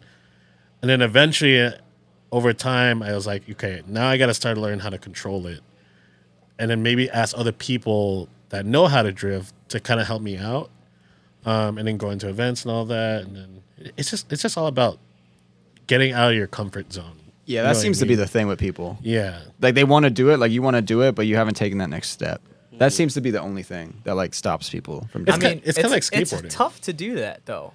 Yeah. Like it's Well, especially if you have a nice car. if you have a nice car, that I'd be so scared. But all it takes is that one beef, that first beef where you fucked up, and then you're like, okay, don't do that again. And then Yeah. you do it again without doing that, and you're like, oh, I might have learned something. Yeah. And then, My story is pretty simple. Someone took me out to a drift event in a parking lot. Not a drift event, but it was a bunch of people drifting. And I got in a car, and that was it. I was like, okay, well, so I'm doing this forever. Oh, nice. Like, and that was it. So it wasn't like, it was like, it's kind of like a drug, I guess. It's Yeah. like, you got that It one is. hit, and now it's over. it's So, expensive as fuck, just like drugs. Yeah. Oh, and RC cars. I played with a lot of gas and electric RC cars when I was younger, and then I didn't discover like obviously with a gas RC car because my former brother-in-law, we would try to do donuts in them, and then when I got into X mods, I don't know if you guys remember X. I remember them. Then I got Hell like yeah. the drift spec, all the parts and everything, all from Radio Shack. Then that's when I started learning what drifting was, and then I started YouTubing, like X mod drifting, and then that's when I started watching like people like drift tutorials. Like there was a lot of Drift Bible that I was watching too. There was some with like Nomu Ken, the Blitz R34. He did like a whole tutorial too, and that's when I was like, let me just go try it when I get my car. So it was pretty I interesting. didn't even know about any of this shit. The thing is, like, It was like Tokyo Drift. That was it. That was my first time watching it. That was all I knew about it. That was your introduction to I thought it drifting? was Tokyo cool. Drift? I didn't watch Option or anything when I was younger. I watched that stuff when I was older. I think Tokyo Drift existed when I got into it too. Oh, okay. That was Yeah. what like started it. I was like, oh, they're drifting, cool. Like I don't really know the concept of a clutch kick or anything like that. And then I hung out with Chris, and we almost got struck by lightning. Okay, it's I already swear. all over the place. We met Chris. There was this, I met Chris. There was this place. The first time we really hung out, Yeah. and there was this place that had $5 large pies. Nice. We bought three right off the rip. We went to our friend Justin's house. We watched Initial D. I watched Initial D for the first time, and then I was like, "Whoa, what the fuck? That's This a is car. Cool as I have hell. a car. That This changed is this guy's sick." life. So then I was like, dang, that whole mountain vibe thing is pretty Yeah. relatable. Like, I like doing that. And then I had the Integra, and then the drifting thing. I think Chris, we're all street. Chris got a Z. I would say from everything that we just said, I think so. The street drifting Chris stuff. was the got a stuff Z. that did it. I would be in the passenger seat, and or there was one time where it was snowing, and he had to do a U-turn in a street. Oh I yeah. had the Yeah. person I was like seeing at the time. I think it might have been one of the first times I was hanging out with her. Chris had to do it. We had to turn around, and Chris just This goes tight like, street. boom, kicks it around, and I was like, damn, His that was cool as literally fuck. his jaw dropped. And then I was like, And then here's him in the Integra. get stuck immediately, like I pull the handbrake, and it just goes right into the That's snow. funny. That's a movie scene too. And then all of a sudden, like Chris kept doing it, and then the vert happened. The Yeah. vert happened, and then I was playing this game. It was called Live for Speed. Really old simulator game.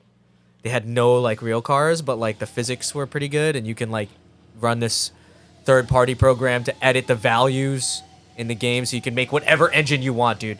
Like I was making like SRs, like bone stock. I would look up the actual like numbers, and you could plug it in. It was Yeah. sick. And then I would go into my S13 and then go crash that, and then fix it, and then go back out and shit, and then all of a Yeah. sudden it's spiral. Because my friends knew about Option and things like that. I didn't, and they would talk to me That's about the thing it. too. Like my friends knew what drift. Two of my friends I'm thinking of right now knew what drifting was. One of them still drifts. His car's actually out there, that black Sylvia, and the other friend dabbled but didn't get into it. But they knew about it in like high school, and because of like Initial D and stuff like that. And they would always talk about it, but like I didn't give a fuck about any of that shit. Like, I just wanted to barely drift. cared about driving when Yeah. I was in high school, so like it didn't really matter to me. But then once I got into cars, it was weird. I had like a car phase when I was young. I would say 12 to 14, and then it went away until I was like 19, and then it came back, and that's when I was like, right away I was like, I thought about my younger years at that time, and I was like, oh, I like Japanese cars. You know what I mean? Like I like Hondas and stuff like that. So then I started getting into that. Subarus, Evos. I liked all-wheel drive stuff. But then like they took me out drifting, and it was bought a 240 like the next month. It's a wrap. Yep, and that was it. So I know exactly what. Sorry. I know exactly when I ruined Carl's life. as far as S chassis go, like drifting. About 7 years ago, I broke up with my ex-girlfriend. When we were together, I helped her get a 240. It was an 89 240 with about 100,000 miles on it. I don't know if that's true because the speedo stopped working. Shit did not have 100,000 miles. It was definitely way more. It might have. Maybe 150. Yeah. Definitely So, sub 2. Me and my buddy, we went down to. She moved to Virginia. She called me up. She's like, "Hey, I'm gonna sell the car. Do you want it? I think you would have first dibs." I was like, "Oh, perfect. I'll come down." Using your egg. So she calls me out. I go down there. I pick up the 240, and on my way back, you were in Glassboro at the time for school. I was still at You were college, at yeah. Rowan. So I stopped by his dorm or apartment, Whatever it was. whatever yeah. it was, wherever he was staying. And I was like, "Hey, listen, I'm probably gonna sell this. Do you want to buy it right now?" I bought the car back for $1,500. I was like, "Carl, I'll give it to you for 17. The extra 200 is just gonna pay me back for my trip because I actually had a good time on that trip." And he was like, I don't know. I really love the Integra right now, blah, blah, blah. I was like, okay.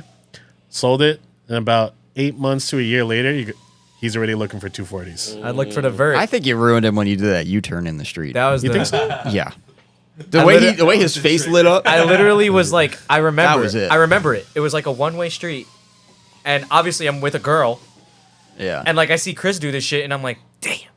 yeah, damn. Yeah, I'm a sorry, we bitch. can't do any of that. Yeah. Like, and you're young. Yeah, yeah, like, yeah. I was definitely under 21 years old, and like, Yeah. I don't know. At that time, it was more like the showy part of it that attracted me. Right? It's loud. It's fucking like obnoxious. Like way to get around a racetrack. Completely inefficient way to get around a racetrack. Yeah. And like grip driving, it's the opposite, right? A slip means loss of traction, means loss of time, means you're going slow. And then drifting, it's like fuck. Fuck yeah, the rules, Carl. That shit was sick. I just like how cool it looked. Like, Yeah. Right? That Like, was it's all. just- it's That was, just- That's all it was for me. Like, Because it's not normal. yeah, like the cars look so cool, and they're doing things that they're not supposed to do. And Yeah. Yeah. they, like I think the first drift car I ever saw was, I forget his name, but they used to call him Drifter X. You told me Yeah. this story, dude. Yeah, yeah. I And- was freaking out when you told me this. His name's Yeah. Komatsu, but I don't know. Oh yeah, yeah, Right? yeah. That's Yeah. it. Yeah, and he had like the S15 swap. I don't know if there's like an actual term for this. Yeah, because you were in America when you saw him, right? Well, so yeah, actually, right here in New Jersey, Okay. because they used to have a D1 at Englishtown? well before that, and this is also dating myself. They used to have a SEMA. So there was actually a New Jersey version of SEMA here. Oh, wow. I think it only happened once or twice. Was Okay. it under SEMA? Yeah, it was SEMA. It was called SEMA IAS, International Auto Salon. Okay. Interesting. That's Yeah, sick. in Atlantic City. So they were trying to like rebuild the whole thing. Yeah. I feel like I've They seen photos try to from do this. that. Yeah, there's videos like couple if you go to years. Signal Auto's Instagram, they posted up old videos. But like this was back when, like before Formula D, Yeah. and they had like the Drift Twins. Yep.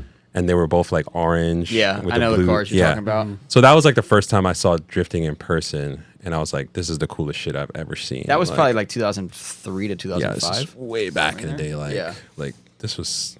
I was just getting into cars back. That was then, when too. drifting was like Yeah, and here. It was starting here. right. It was in Yeah. its infancy, but even the show was pretty dope. Like they had like the HKS Evo at that show, the Yeah. full carbon one, the C230R.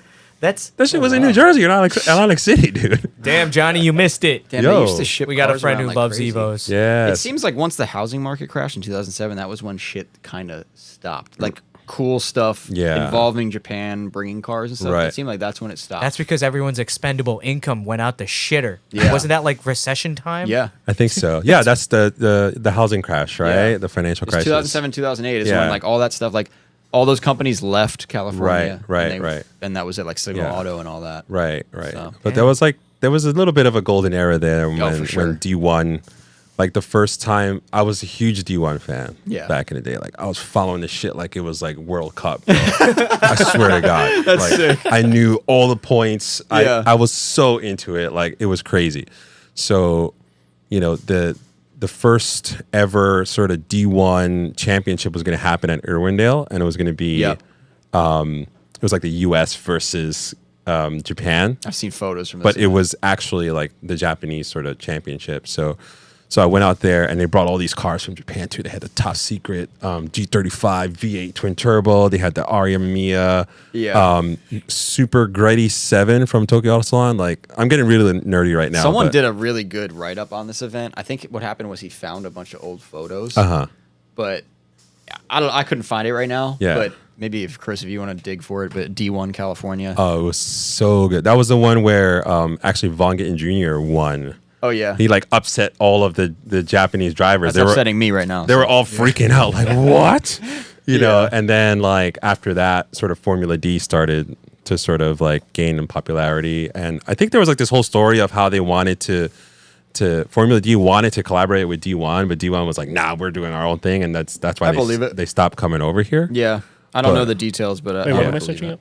D1 California. D1 California, Irwindale. Yeah, Irwindale. There's like a blog on it with a bunch of photos. The photos are really good. Yeah, I actually still have the DVD of that, the option one, but that was great. And then like after that, D1 stopped coming over here, and I just kept buying the videos and the magazines, but I couldn't read them. I just looked at the photos and stuff like that. So every time I buy like a DVD like that, it's always locked, like international use. Oh, really? Oh, you have to have a DVD player that plays. Oh, yeah. It's on Motor Trend. Yeah. Oh, nice. Yeah. If you want to pull that one, I can Pull it up. show it. But yeah, that's awesome. Yeah. Were you at the Englishtown event?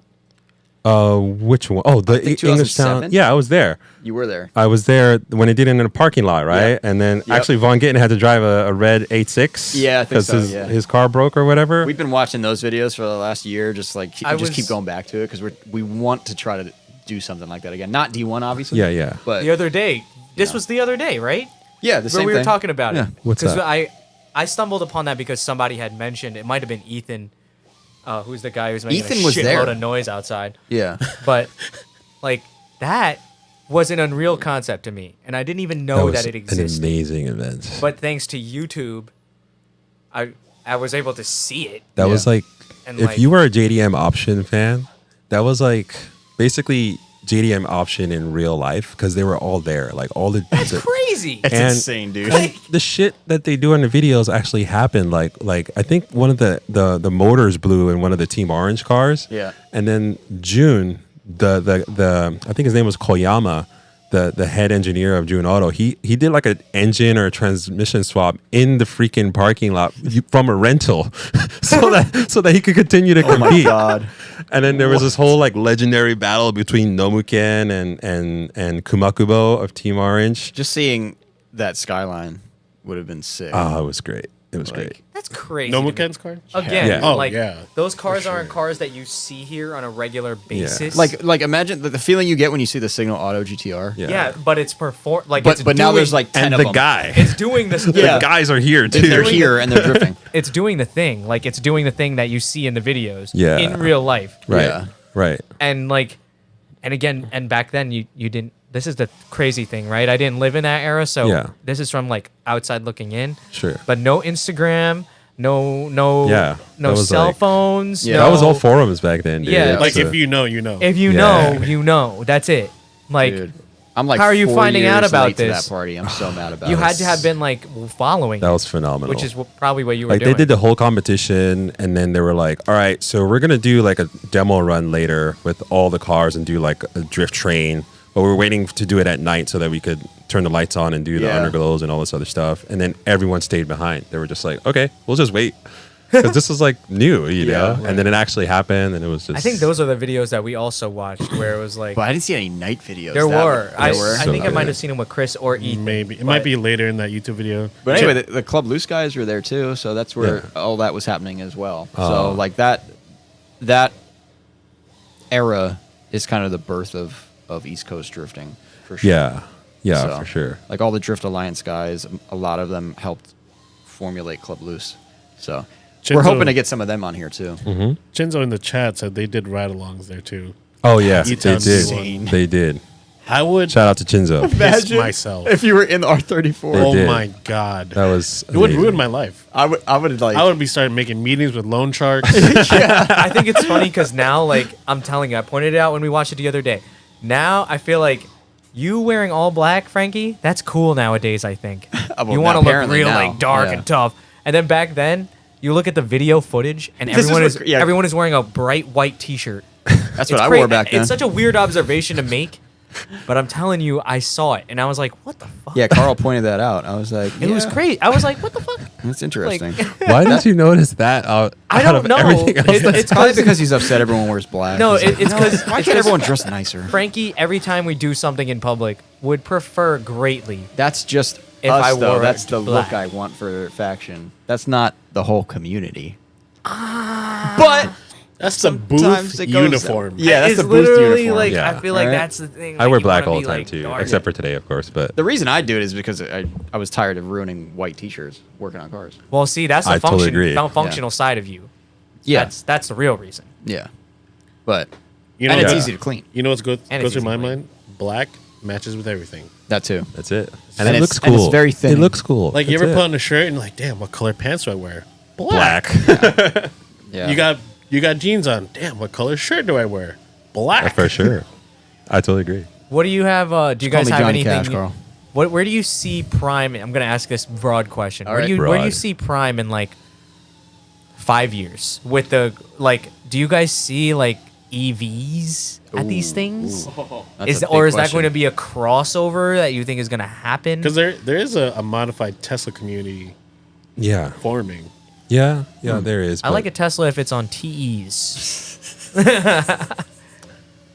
I mean, when it comes to EVs, Like what? That would be the most quietest meet I feel ever. like it's just Silent Saturdays. You're like me. I can see it already in your face. You're like, Yeah, you're like- I don't want to say I hate them. that doesn't but it, I don't doesn't fucking that like take them. take away like that hot rodding culture that I'm telling you, you're That's a how hot I rodder, feel. Frankie. But We're hot rodders. Yeah, I mean, let's let them. yeah. talk, It, Yeah. it takes away the reason we like cars. yeah, yeah. Right. You know what I mean? Like we as drivers, or even as people that don't drive and just enjoy looking at cars, we communicate with the car in a different way. You know what I mean? Like the way Yeah. you drive it, the way Yeah. it responds to the things that you do. You develop this connection to it, and then the culture forms around that because of the stories that we all have, right? And then Yeah. like the rituals that we want to do and whatnot. So I feel like EVs are kind of like a separate category when it comes to transportation, Yeah. which is fine. Like, you know, if you want to just go to work or whatever, but I still am struggling to see where it fits in the culture. Like there's some cool companies doing stuff. Like there's this company called Unplugged out in California that's doing like really cool body kits and suspension parts and all this other stuff. But like, I think it's still too early to tell if we're going to have like that era of that generation of people that modded EVs because they thought it was cool. I don't like when they try to make it a not. Oh, not the noises they like add the and noises. shit? That's yeah. Oh, I'm did like, you see I'm that? like, I'd Stop. rather What not. was it? Have Which that. which concept Dodge. car did that? That was Dodge, right? And Yeah. it was like, Oh my wow. God. I just don't. You're just like, that is annoys this a me. cat, bro? Like, what are you doing? I'm like, what the hell is the point of that though? That's like, that it's would not be gonna an make American it any car faster. I maker's, totally like, get it that attempt. yeah, it's fast. It's an EV, dope. But like, you don't need to. Well, make that's it where I was sound going to like stop you because something. I was gonna say those cars are way fast. They're Like if we're talking about hot rods and that's stuff, fast. I but the mean- thing is like, what's one of your favorite? At least one of the things that rank top in my book when you experience in a car is one, the way it sounds. Literally your everything but it being senses- fast. Your senses, like, Yeah, literally. it For pleases me. all the senses. It sounds Yeah. great. It drives, like, nothing will feel like a 90s, and I'm going to use the word shitbox because the technology versus to what we have now Yeah. is crazy. But, like, that primitive technology versus what's today, there's just something about it There's where a- I don't think you get that in an EV. That steering is 100% all don't. done through wires. So, have you driven any EVs before? I've driven a Tesla once and something else, a BMW, one of the earlier EVs. I think it's like an i3. yeah. I seen it. I I've drove driven one of those where all the interior is recycled material. So, what's your like initial sort of impression when you? It was fast. okay. That was my one thing that I knew about them is that they're fast. So the first thing I did was try to launch it. I was like, it was my friend's car. I said, dude, can I? And yeah, go for it. I pressed it, and I've been in fast gasoline-powered cars, like an Evo that had like 500 horsepower. That's probably the fastest one, and I compared it to that because I just watched a Speedo climb, and there Yeah. wasn't a sound like a like it just went up and kept going up.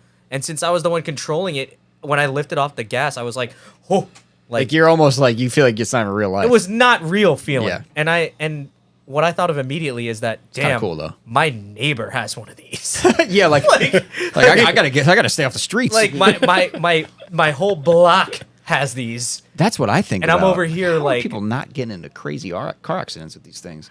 I guess because those people just can't afford them yet. It's scary. Like- I don't- that's Yeah. that's my a scary. my thing. first experience was I think it was a Model X before the plaid version, So it's still fast. Which think it one was- is the X? Is that a big one? the big one. Yeah.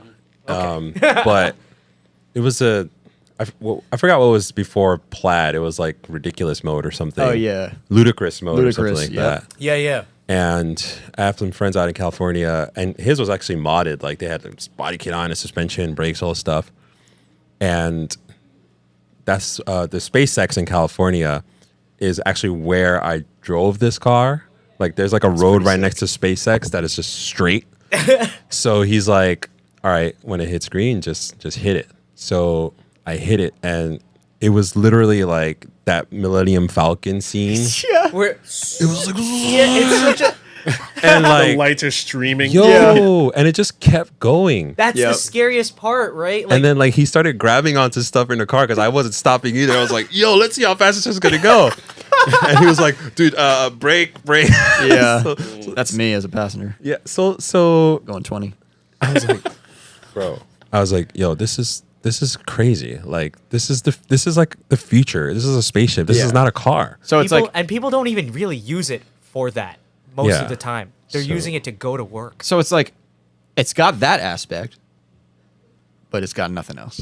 It's soulless. Right? There's Yeah. no Soulless, soul. that's the word. That's the Like, word. The teacher again. God damn it. it doesn't. It's missing something, right? Yeah. It's missing soul. Yep. It doesn't have the smell. It doesn't have the vibration. It doesn't have all the things that you're familiar with. Right? Like, yeah, exactly. So like the process is what we like.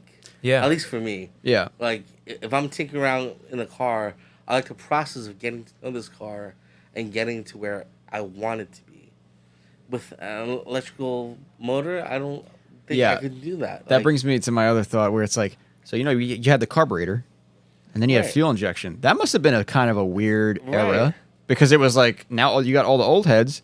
Like, what is this? Mm-hmm. They don't know how to work on it. That must have been a pretty crazy time Mm-hmm. and kind of probably very similar to what's going on now, a little bit less intense. I feel like But now you it's have these, and it's like, unless you're a fucking programmer or you know some crazy shit about batteries, Yeah. you really, we're kind of in the same boat where we're like, I don't even know how to really modify this. It's an appliance. Yeah. Like a lot of people out there use their cars as appliances, right? Yeah, They yeah. get in their car, they go to work, do whatever. It's an appliance. At the end of the term, they Yeah. give it back. We don't look at it like that, and it's almost hard for us to understand Exactly. that. But It's like exactly. So think of it as almost like a toaster, right? Yeah. That's how most people look at cars. I think for us, cars of the '90s are not like that. They're a very special time period where Japan had this massive increase in economy, so they were able to dedicate some of the R&D towards inline sixes, right? Or Yeah. inline fours, or cars that have something called turbocharging now. However, turbocharging history, it's been around for a very long time. yeah, But for those times, those maybe when I say 14 years, the neoclassics, those are the ones that really hit us hard because it made us feel something. Yeah. It made us feel as if we're on this partnership, this journey with something else that's just not just an appliance. yeah, At least that's the first time I was in a cool car. You know, like this. I'm Thai, so I go to Thailand pretty often when I was young, and I remember sitting in something called a 200 SX, okay, which is the 280 SX. I was like, wow, this is kind of weird. This is kind of cool also. And all these noises, yeah, you know, like back then. It came with, I believe, a CA motor, right? So it's like I don't know what all these noises are, but I really like it. Yeah, yeah. Like I'm like probably 10 years old. Yeah. In '93 or something like that. Then I see my first GTR. I was like, what is that? And I even remember the moment I've seen this thing. It's like this white R32 GTR just passes by. It wasn't modded, and I think it had some in-pool wheels. That's it. Yeah. I was just like, wow. One day maybe I'll own that. You know. I spoke to the owner. It's like he let me sit down. Smells new. No bubble Wow. on the dash. No bubble on the dash. I was like, wow, that was amazing.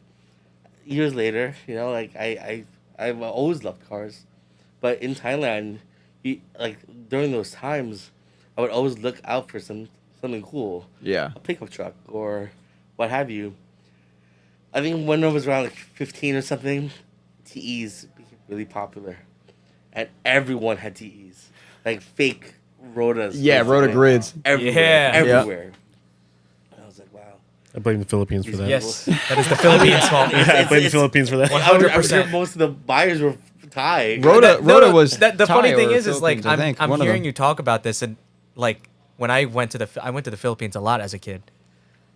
I feel like maybe the area I was in, you'd have to be lucky to see like something nice, but you go into like a nicer area, you see like a R32, Yeah. and then that's like when I was experiencing those things. It was like 2010, like and the thing about when you said you got into I think you said it was in a taxi, the 200 SX. So I wasn't in a taxi, but I was in a 200 SX at the time.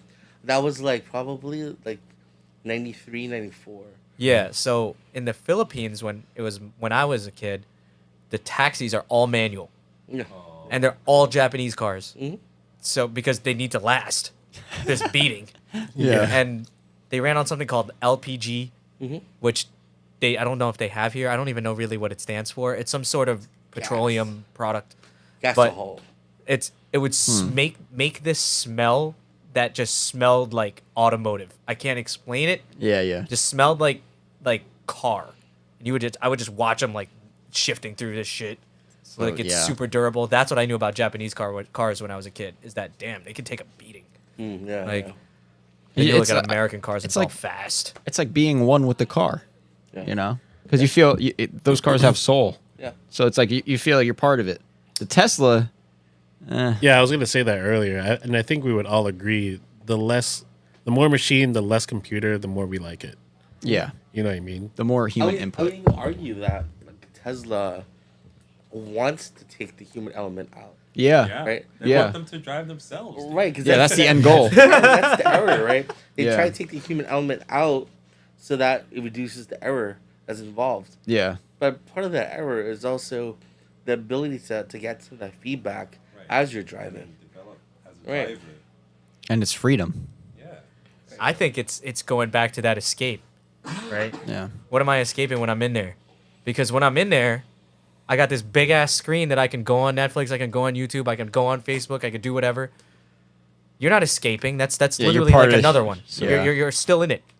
You know how I would be doing if I had a Tesla? Oh god, here we go. Be waiting for Tuesday, 6:30.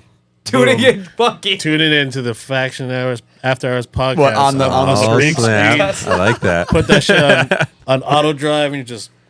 Yeah. That's a good point. One hand on the wheel. My so it car drives. sucks. Yeah. That's like what I personally, and I think all of us can appreciate about cars is that it is kind of where you can run off to, like, fucking to be yourself, Yeah. I guess. And another reason why I like drifting is it's an extremely expressive way to drive. Like you could tell when somebody's saying, "Oh, dude," you can totally tell. Like if I'm getting angry behind the I wheel, know and what then you mean. I love it. Yeah, and you can see that how that passion person's come out. driving, Yeah. and you're like, That Especially in emotion. tandem. they're out there to break something. Yeah. Like Yeah, that is the escape. You don't even have to see it. You could hear it in the, Right. in Oh, the yeah. difference of gas. Yeah. That's being used. Right. Yeah, because I'm about to punch a hole through that. It's just, God, come on. All right, so we're pretty much all on the same board when it comes to electric vehicles. You know, it's an appliance. It's not a. So it's interesting because yesterday, Toyota, was it yesterday or the day before, they released a concept car that is an electric sports car with a manual transmission. Okay, I What did the not see this fuck? yet. Yeah. See, like I said, we don't live have our under a finger on the rock. pulse. Yeah, we're stuck in 2000. This is Toyota? Yeah. Leave That it to sounds Toyota, interesting. man. Sounds Look at that. Yeah, it's a pretty wild looking concept car, but they're like, we did a lot of research with people that, enjoy driving. Yeah. And the one thing that everyone asks for is a manual transmission. So we thought, how about making an electric car with a manual transmission? I mean, that would make sense. It's, So, it's like- at least a really good first Give step. me a standard steering rack too. I don't like the fact that it's a wire. They're not doing that. Yeah, it's electric, so it's like Because all computer. That It's scares like playing a me. video game, I'm basically. like, You're if playing. there's a disconnect there, Yeah, so what happens to me? But I don't that's What happens to me? I'm fucked. wait. So you're saying the steering rack it's not a rack? No. Okay. So It's like a electric. new WRX is still a rack. It's just an electric pump, right? No, so most of the time when it's electric steering, there's a motor that sits on the steering column. Yeah. and it just basically just And it assists it. That's pretty much Well, it. I mean, it's doing everything, but it's assisting it. Yeah.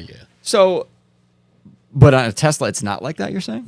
Oh, I have no. I don't think that it is unless Okay. it has a steering rack. Because I was gonna say you can kind of feel the difference. I mean, I'm talking from my experience. I'm sure people who drive a lot really can tell a difference, but like I can just slightly tell a difference between electric power steering and regular power steering. I really can't tell that No, much. no. I don't think it's connected. That's what I'm saying. You're saying the Tesla's There's like no totally... column like that goes there. What? I don't think so. It's possible.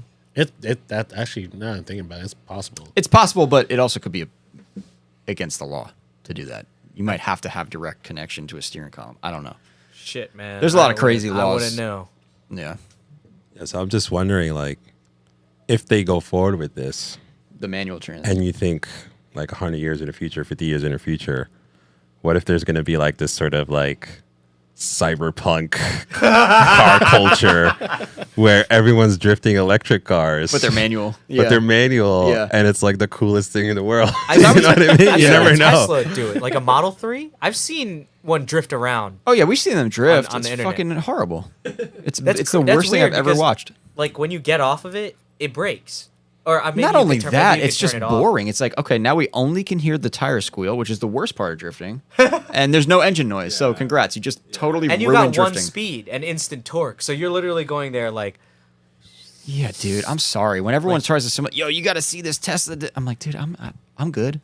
It's like watching a drifting video game, but your headphones broke. Literally. Literally, yeah. all you're hearing is, the worst noise. It's like, shut up, dude. Oh my god. And then like, so there was one in Formula Drift, I think, at one point. Oh, was it? what? Yeah, for either the amateur stuff or I think it was the pro. I think there was, and this was like 2 to 4 years ago. I want to say, like, it wasn't recent, but yeah, he was. I saw him at. I didn't physically see him there, but I saw him in videos at Atlanta drifting, and I was like, this is. I want no part of that. Well, speaking of electric manual transmission, electric motor manual transmission. Pretty cool. Travis Pastrana, he just did that Gymkhana in Florida. yeah, I didn't see that And yet. it was an electric car with a manual with a Oh, it was. sequential gearbox. What'd you yeah. think about Wait, that? really? That was an electric car? Oh, I didn't. It was even know electric. that. It didn't sound it was like an electric. electric. Oh, wait. Quattro, right? No, sorry, not Travis Pastrana. Ken Block. Ken Block did the electric motor In manual Vegas. Yes. Yeah. Oh, okay. That was interesting because it was. I like the quiet. Travis Pastrana with the gas-powered one better. That was rad. That was sick. My Yeah, I heard man's that was launched good. it. I'm sitting watching it. I think I might have been at work. I was watching it like at my desk. Definitely at work because I was at my desk. And I had my headphones on and all I could hear is full tilt.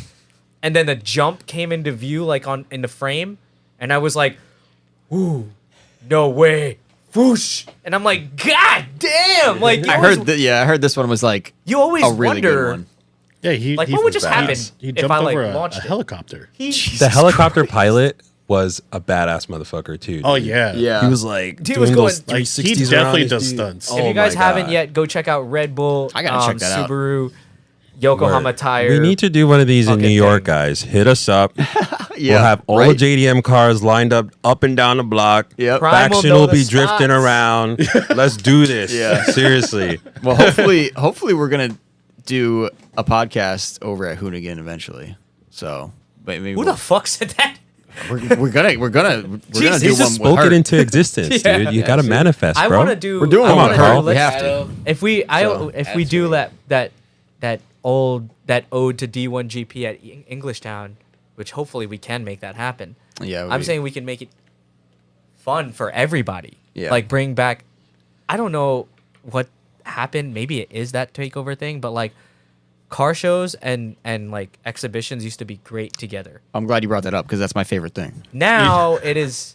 Yeah, but I like the drift pits. demos. I like the pits to be the show. Yeah. Like that's the coolest thing, right? That's my favorite thing. Like that was I got to see one of the only drift demos I ever got to see was I think it was Ryan Turek in what was that shitty ass car they would try to drift back then? A Saturn whatever Sky?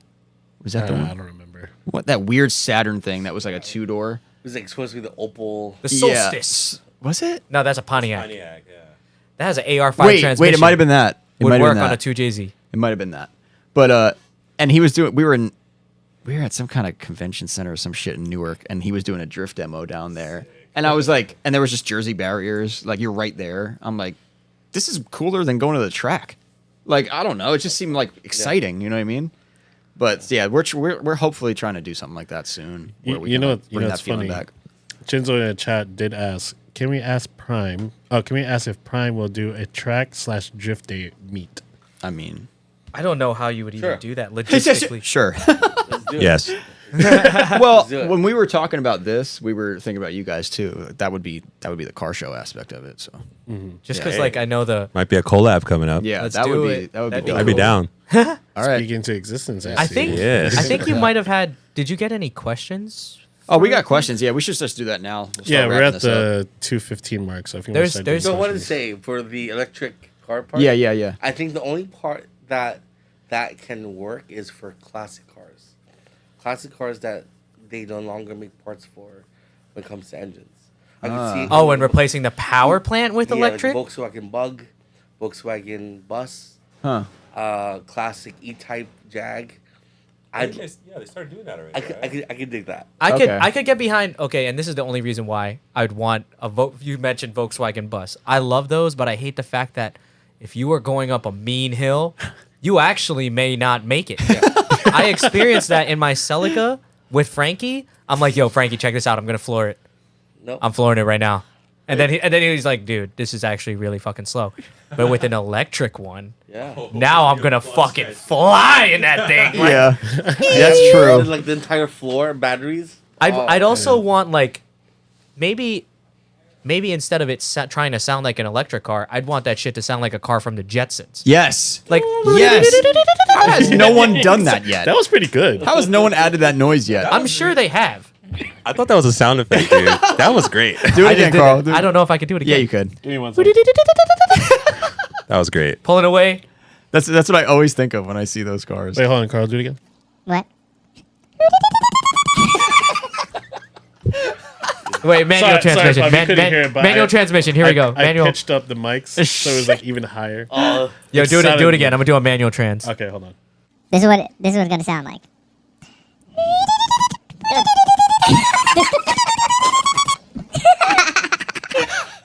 Holy shit, that's accurate. Dude, that's crazy. That'd be so scary to hear. I'm down to hear to see this manual transmission thing, but at the end of the day, we all know where this is going to end up. They're going to be like, well, it's slow, so we're going to put an auto in it. You know, like it's the same shit with the GTR coming out with auto. Single speed. You know, it's faster. But yeah, I would definitely that would be way cooler than driving one with auto. As far as questions go, anything in the chat? Not many. Anything of value that you want to grab? Negative. All right. Let's see here.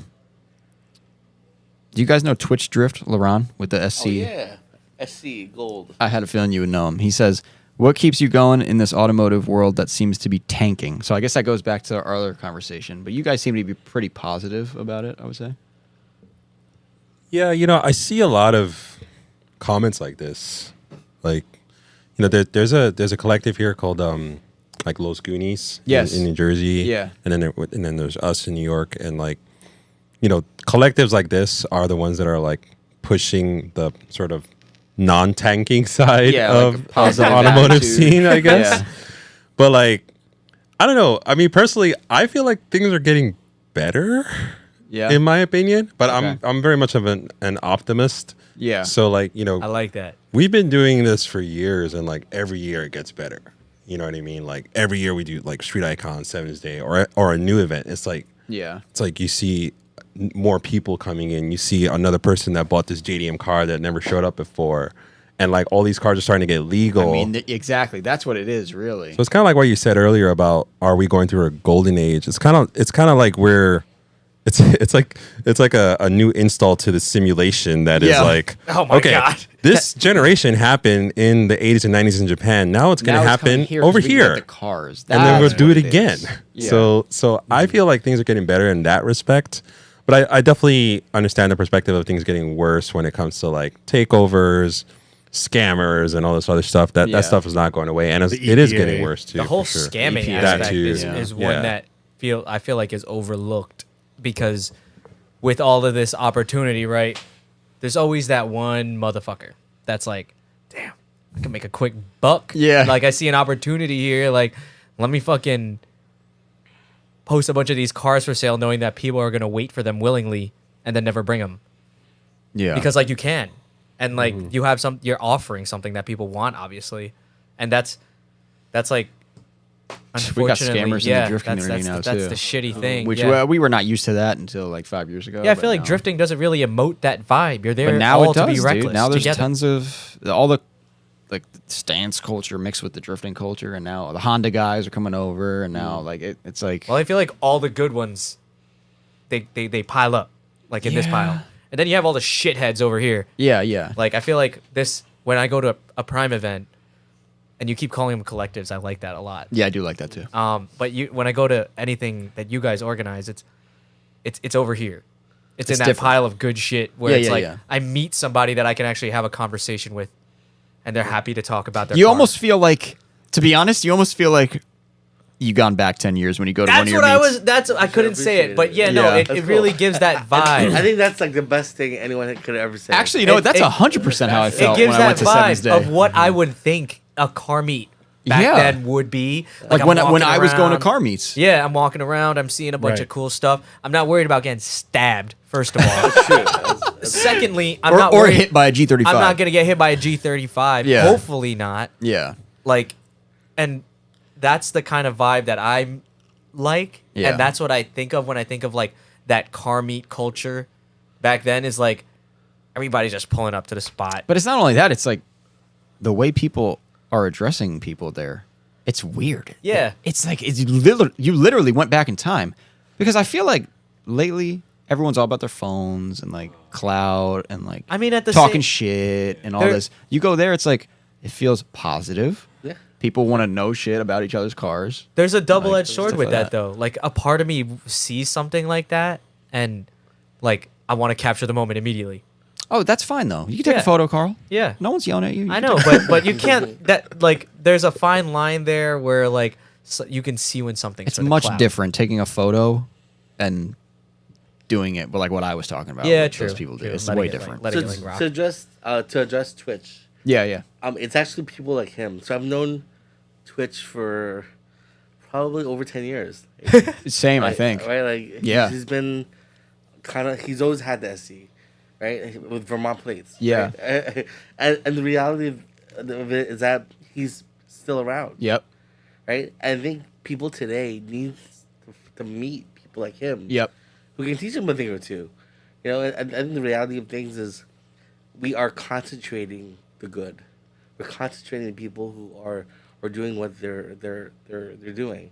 And I think in many ways that concentration is what we are amassing, right? Like Yeah. the like-minded individuals who care about the car next to you. If there's a hit and run, guess what? I bet you anything the guy next to you has a pen and paper writing it down right now. Yeah. Writing exactly what just happened. Because the guy cares that you care about the car. You know? Yeah. Like, And I you're think- amassing those people all in one area, so now they're all communicating. They're spreading that energy, Right. and they're it's only going to grow. It's going to snowball. yeah, so- this pile with the good people, Yeah. not the shithead pile. No, it's- I did want to mention about your meets. I mean, obviously, we've all gone to our local car meets, and at some point, it got really oversaturated to the point where I stopped going. Whether it was like, I don't know if you guys ever been to an Edgewater meet that's where we used to go all the time. all the time. I went to one of those back in the day. Was that like in that big parking lot over there? Next to a Starbucks. Yeah. Yeah, so before it used to be really cool because everybody was on the same page. Everybody just came there. Well, it They went in for- waves. Yeah, yeah. Yeah. Well, pretty much, primarily, it was just everybody came there to hang out, look at a couple cars. Everybody's on the same page. Then eventually, like I said, it got oversaturated and I stopped going. Nowadays, your events is the only meet I go to because it's the most quality meet I've ever been to. And you don't got to worry about it. And I don't have to worry about anything. Thanks so much.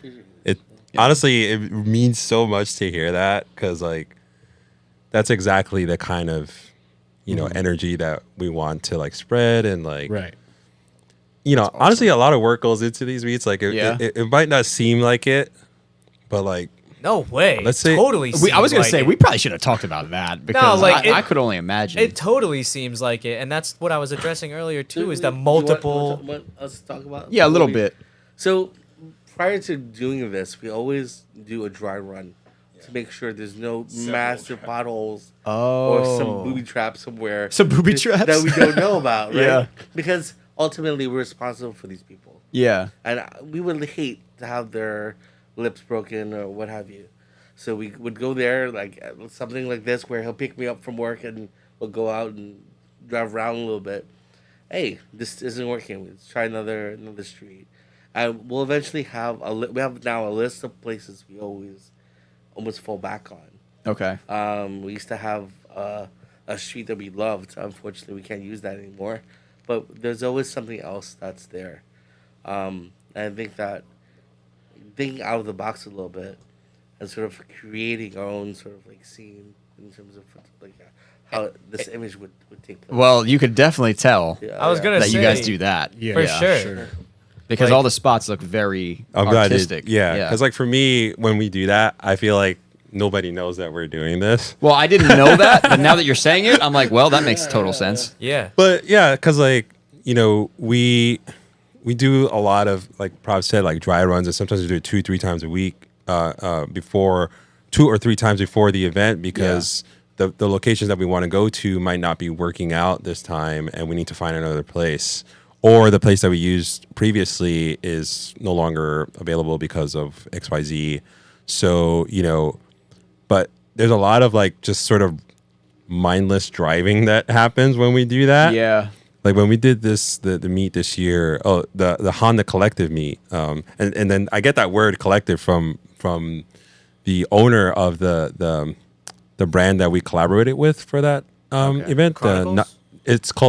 It's the best name ever. It's called Not Another Ricer. Like I love. yeah, I yeah. wish I would have thought of this shit. It's so good. But he Raf, the owner of that, he uses that word a lot. So I kind of just piggybacked off of it. But we were doing the scouting for that meet as well because we used to have a really nice street where we ended meets in the city. Yeah, I heard about that, I think. It was the best place ever. Is this the cobblestone one? No, well, there is a cobblestone road. The one next to it? One next to it, Oh, yeah. okay, But before that, I remember. that was the best. Right. But now we can't use it anymore because there's construction and blah blah blah. So so we found another location to end, and that's where we ended the Honda Collective. But finding that was like, it was so hard. We were driving all over the place, late night, after work, trying to find this thing. Joey's coming. The Honda guys are coming. Oh shit, it's gonna rain. Are people gonna show up? Like all this stuff is happening, and there's like a lot of stress that goes into it. And Yeah. it's not like a car show where you work hard and then you might actually get paid. It's like, we don't get paid for this stuff. Your this events is are like a car show and a meet. That's the cool part to me because it feels like a car meet, which is what I'm drawn to. yeah. I like to consider it as a moving car show. Yeah. Right? exactly. Or like, I think that's the hard part because, for example, Seven's Day, it's literally a meet that takes place in very different locations. Yeah, but when you go there as a spectator, you feel like you're at a car show. Right. You know what I mean? Because of the quality. Yeah. Yeah. The But in your quality head, of- you're like, oh, we're just going to a car meet tonight. Like a bunch of people are going, yeah, we're going to a car meet. But then it's like you get there and you're like, this is like some show quality shit. Like it's different. I think that's the part that gets us to continue doing it. Right? Yeah. It would be great if enthusiasts of 90s cars can experience a night like that where Right. you're outside and you don't really have to worry about a takeover happening. Yeah. And cops are kind of a little bit more relaxed. Are able to see some really cool cars that you've always wanted to see Yeah. or haven't seen in years. You know.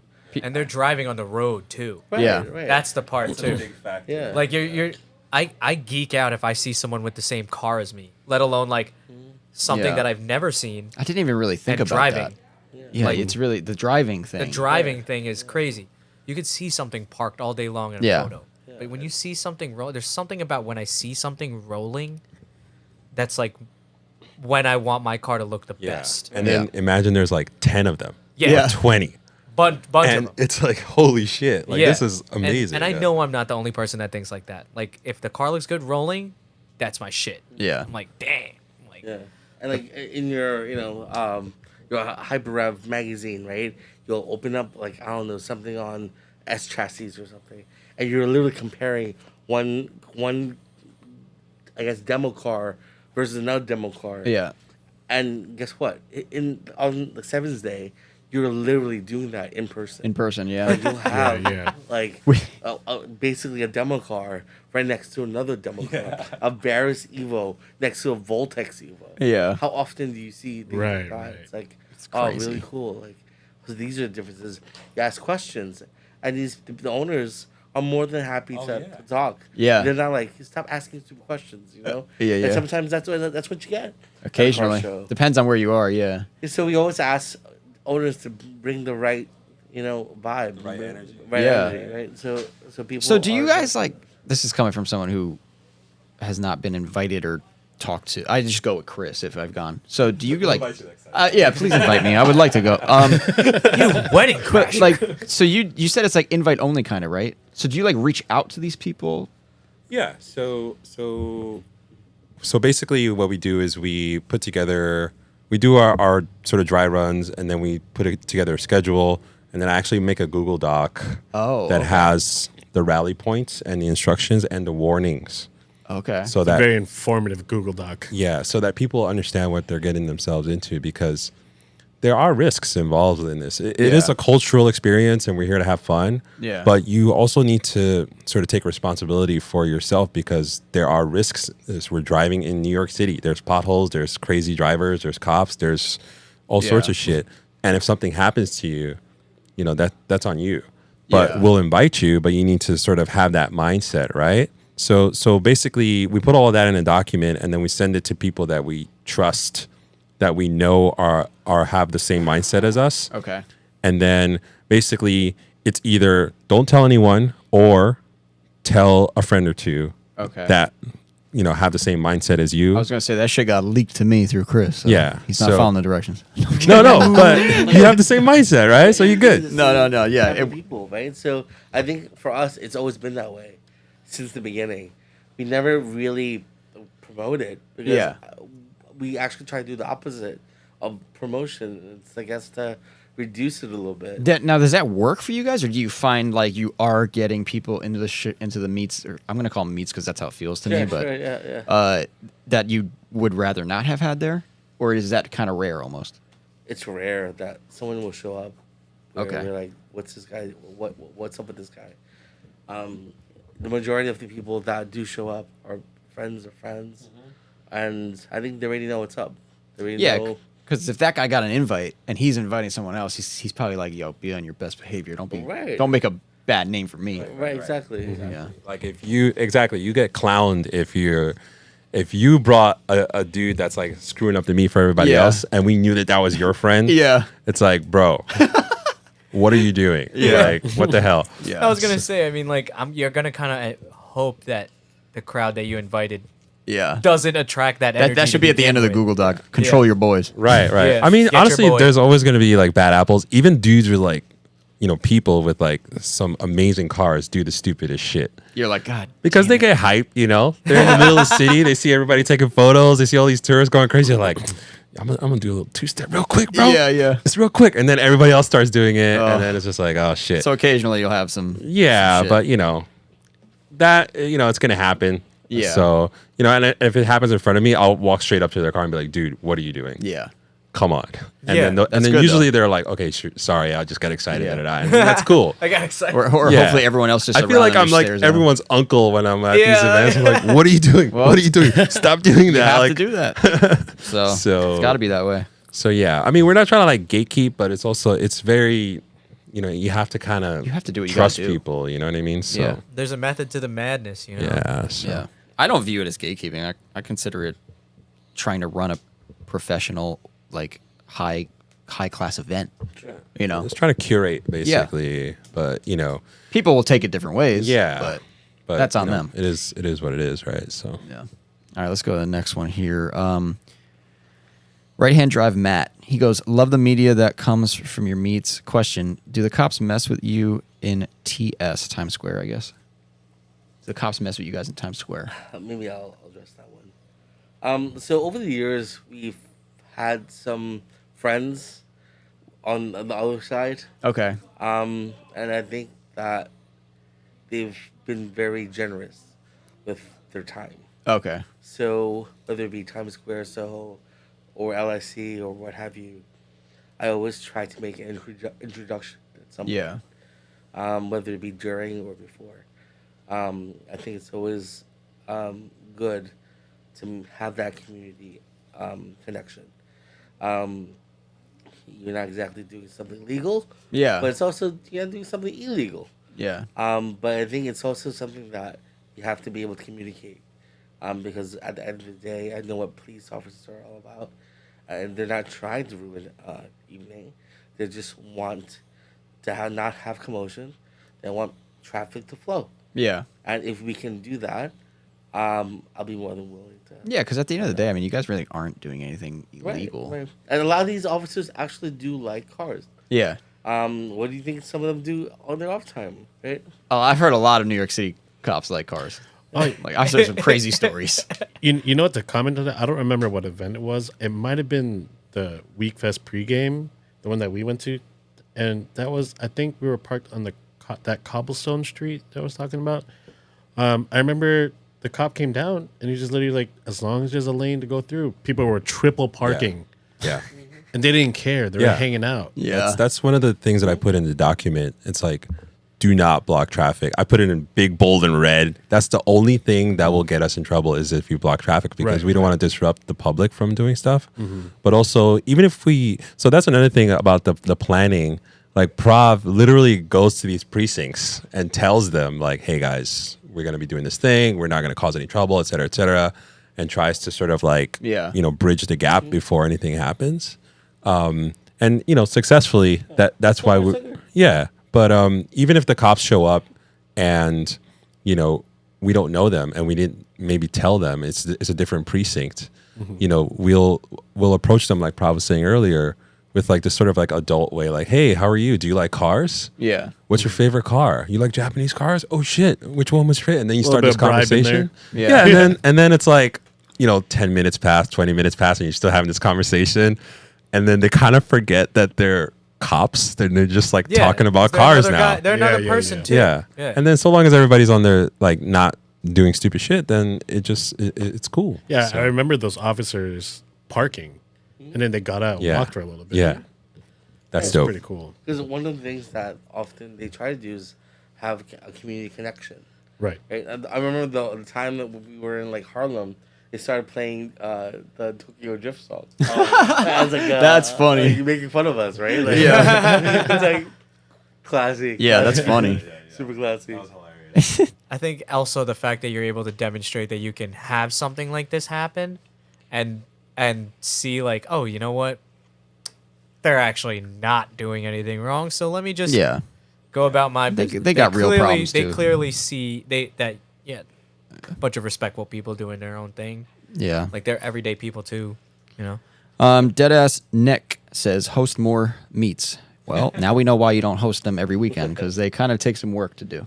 They definitely do. And I feel like that would take the hit away, like that specialness. Yeah. Yeah, I Yeah. kind of wish we could do more, but Don't lower the quality for quantity. yeah, there's that, and then there's a lot that goes into it, and then, we do our meets in the middle of the city. Yeah, it's a little ridiculous. Pain in the Yeah. ass, Yeah. actually. Yeah. So You got to stress it yeah, for so a week beforehand. So month. yeah, I don't know. I mean, I do want to do more, but we're actually trying to figure out how to do similar meets maybe outside of the city, But on a lower scale almost. a lower scale, Like a different tier. yeah, and more accessible. Yep. But we're trying to figure out how to make them accessible. Yeah. You know what I mean? Because like, you know, we still want to curate, but we don't want like these rowdy folks to show up either. Yeah. So That's hard. You know, we're trying to figure out how to do that with, you know, the platform that we have now, whether it's Instagram or whatever.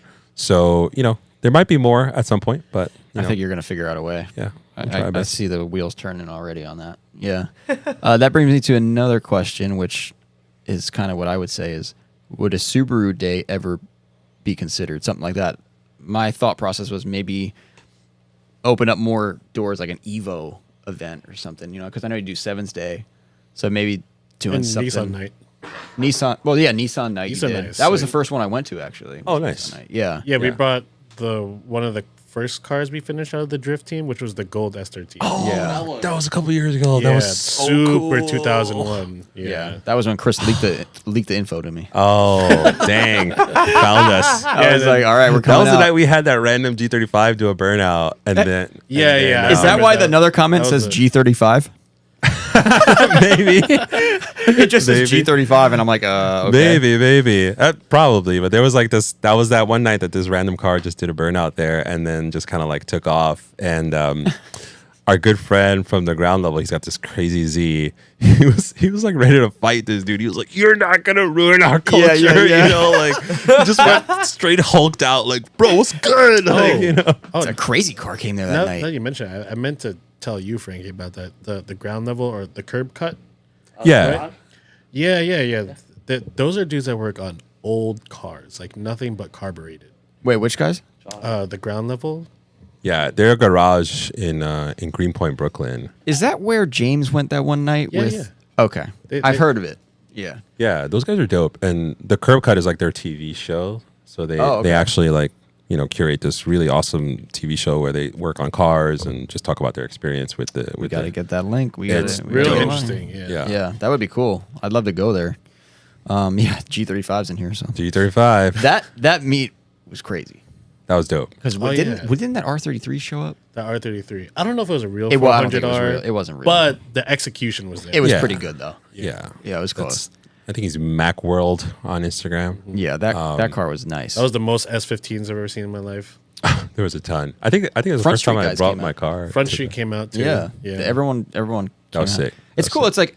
It's like invite only, but then once it starts happening, it's like now everyone knows. Yeah. So now everyone's the gonna word start starts coming. spreading, but that's Yeah, that's but good. it's okay. It's word of mouth. You Yeah. know? Like that's how culture sort of develops, right? Yeah. Because like you want your friends to experience it. And now they'll follow you guys and they'll see what the deal is and they'll be like, oh, cool. So maybe I'll try making Oh, the cars for look sure. clean. And Also, Yeah, with exactly, Your, you know? with your consistency too. Hopefully that reaches to the people who want to go. Yeah. You know what I mean? That could keep the same type of mindset. Right. You know what I'm saying? So Yeah. No, but I definitely appreciate everyone that either wants to come or has come or just like followed us or anything. We're definitely grateful because like, you know, we're just trying to spread that, you know, like even folks that are like would be considered like influencers in the game, right? Like we had Joey out here. He loved it. We had Kaisel here a couple weeks ago. You guys know Kaisel, right? The Kaisel, he does the CG cars. oh, It's like the Sounds Kiza on familiar. Instagram. I should look that sounds up. familiar, but Yeah. we should probably look it up. Yeah. So like, I mean, you've probably seen his Yeah, stuff probably before, seen but it. he's done like these crazy renders of cars, and like now he's doing like these body kits and whatnot. He's got Right. this brand called Live to Offend, but you know he came out here and he's been seeing our stuff too. So it's really great to see that like the community that you know we say we built, but when I say we, I mean all of us. It's not just Yeah. me and Prob. It's like we've all done this. Is starting to sort of like gain sort of recognition across the world. So like people actually want to come here to like see what we got. Yeah. And that's great. that's you know? awesome. That's really cool. Another one is A lot of these are bullshit questions, so I gotta sift through them. Your knowledge, what's the furthest someone has traveled? To your knowledge, what's the furthest someone has traveled to one of your events? Curacao. That's Ricardo, RPS. Curacao? Curacao. We had someone from Curacao. Where the hell is that? Where the fuck is that? So Curacao is one of the ABCs of of the Caribbean. So you have Aruba. B starts. I forgot what B was. Bahama? Curacao. Bahamas? No, it's Bermuda? No, but they all speak Dutch basically. Oh, wow. Dutch Caribbean. Whoa. And he had a rotary. Wait, how the hell? Wait, he brought his car? No. Okay. I was like, so whoa. He was just like wandering around. I'm like, are you here for meat? He's like, yeah. Is it 7th Day right here? I'm like, yeah, it's right here. It's starting. He's like, I came from Curacao. I'm like, the island of Curacao? Yeah. I was like, wow. This That must have felt weird. come a far off way to Yeah. car meat. Yeah. That must have felt real weird. But of course, I felt I'm responsible for this guy now. Yeah. Like, I'm not gonna just leave him here. So I asked a friend Kemal, if he could tag along for a little bit. So Kemal, of course, being the good person he is, Yeah. right? Sure, go ahead. He has a 4-door sedan, right? So Yep. so my Brought him around in the Curacao Aristo. guy gets a ride So good. through the city. That's awesome. He changes it. Kimmel did the same thing with T-Pain one night. yeah. we had Oh, we I had heard about this, I think. Yeah, we had this like private event for T-Pain. Yeah. And like he was riding with Kimmel all the way through the event. Yeah. That was crazy. We're going to have him on the podcast. Oh, that'd be T-Pain? I sick. think Jim. Yeah. No, not T-Pain. I'm sorry. Aw. I'm sorry. Not Kimmel? T-Pain. Hey, why not? Kimmel's better anyway. Yeah. have so many January. Dude, Dude, he just blew up the internet with that Yeah, dude. 33 wagon. That. I thought you were talking about T-Pain. I have so many questions for him. On, know, like, right? Well, that's why- not T-Pain, Super Life. Yeah, that's why we're gonna have him what, on because Camel? he's got so many sick cars in there, like Yeah. Yeah. And the way he works is so like meticulous. Manual. His Yeah. vision is Yeah. unmatched. it's like manual, which I like. Like Yeah, he probably like- has some old Oh, tools. yeah. Yep. He's that- got an that still ER34 now too, right? He just bought one. I did not. Yeah. Again, I I, think I live saw under a something. rock. Yeah, he just posted up that he picked it up. So Yeah, yeah. super clean. All right, I think that's that is most of the real questions. I Oh, have cool. in here. I Yeah. want to ask, do you have anything that you would like to say? Like, let's say if a kid was to listen to this right now and was getting into cars, and do you have anything you would like to say to that kid? Now you got to remember he's being surrounded by takeovers. Professor. Choose your friends wisely. Choose your friends wisely. I think that is important as hell. Yeah. Especially when it comes to car friends. Yeah. Right.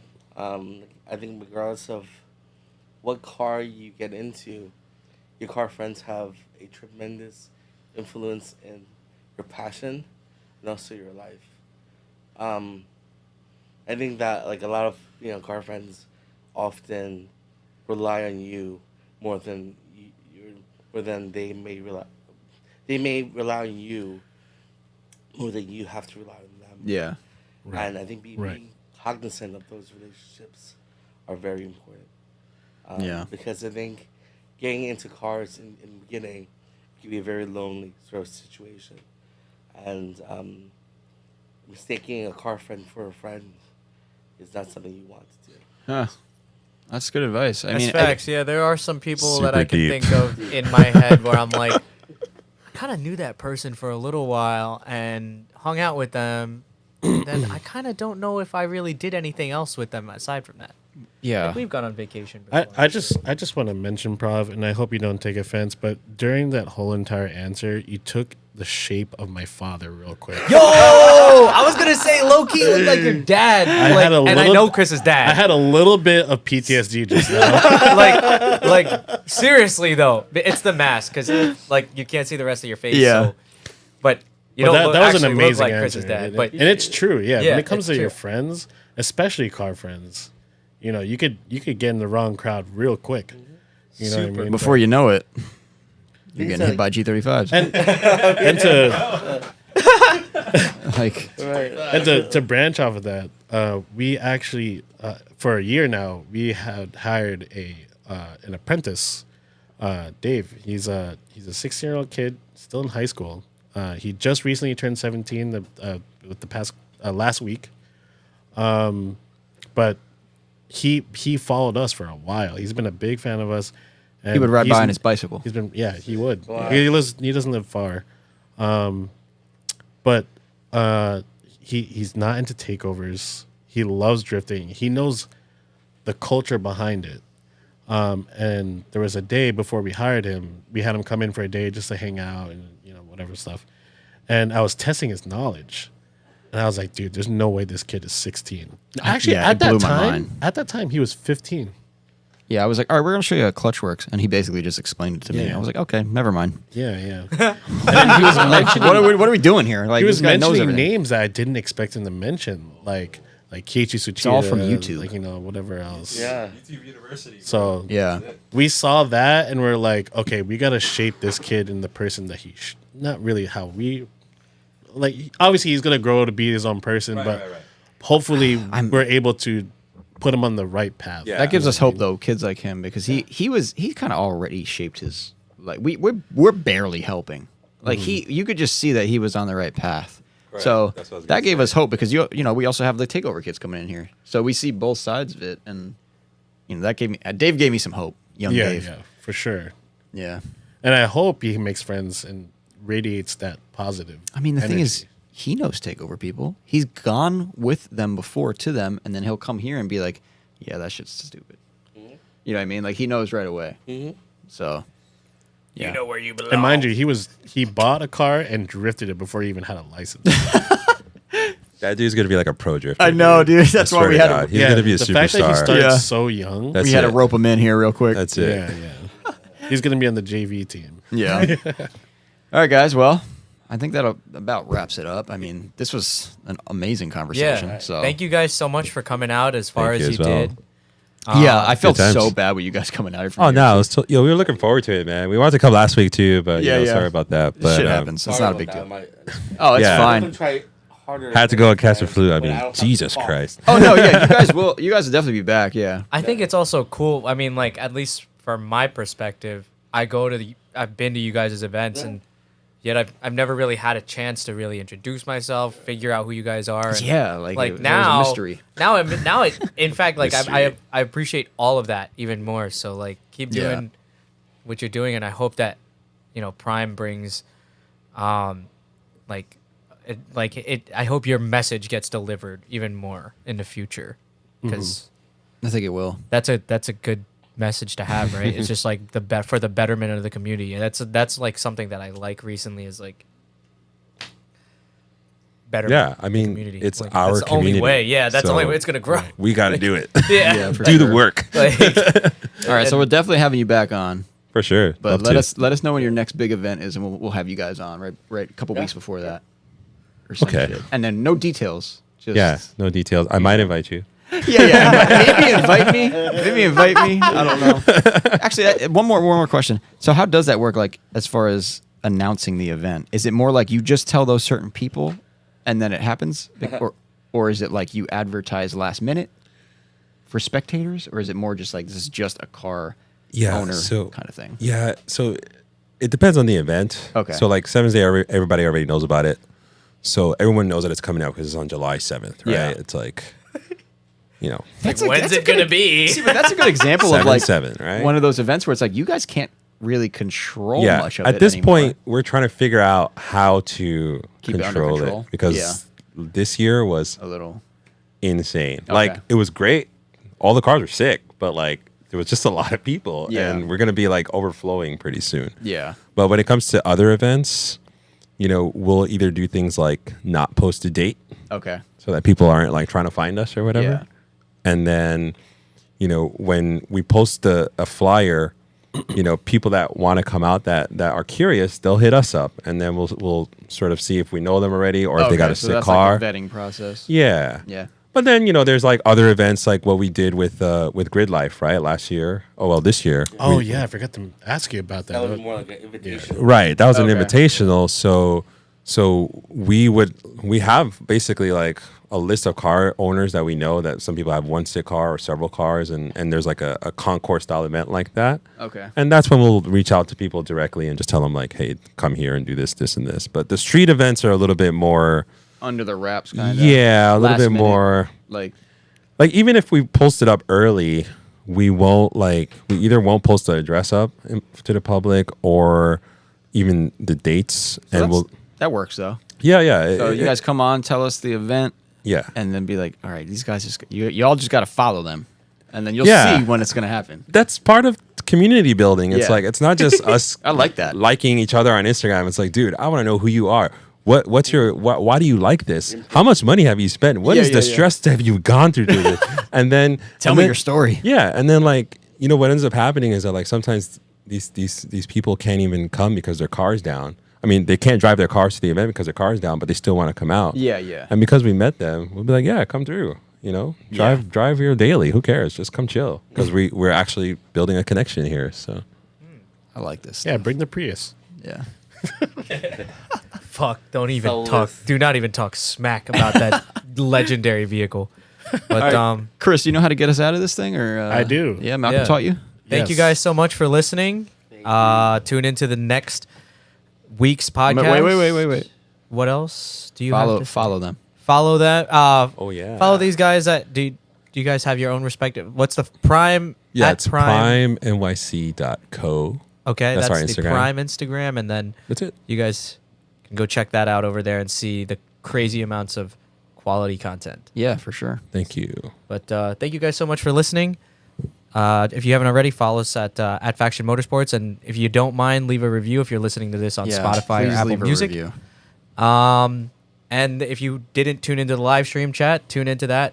Halcyon says hi, Frankie. By the way, Yeah, I was gonna say that earlier. Oh, Um, he's coming next week or a couple weeks from now. Halcyon. yeah. Yeah. Was But- He's got stories too, man. He shot a bunch of our stuff. Oh yeah, I'm excited Oh, for yeah. that. That's gonna be a good conversation. He used to have a jib that he would bring to meet. Oh yeah. He used to roll his cameras on his little cart. Holy shit, dude. Yeah. Yeah, We'll have to ask him about definitely. that. But Yeah. thank you guys so much for listening. Peace out and good night, Chris. Send us home with the spaceship controller that you got. Okay. Oh, instant.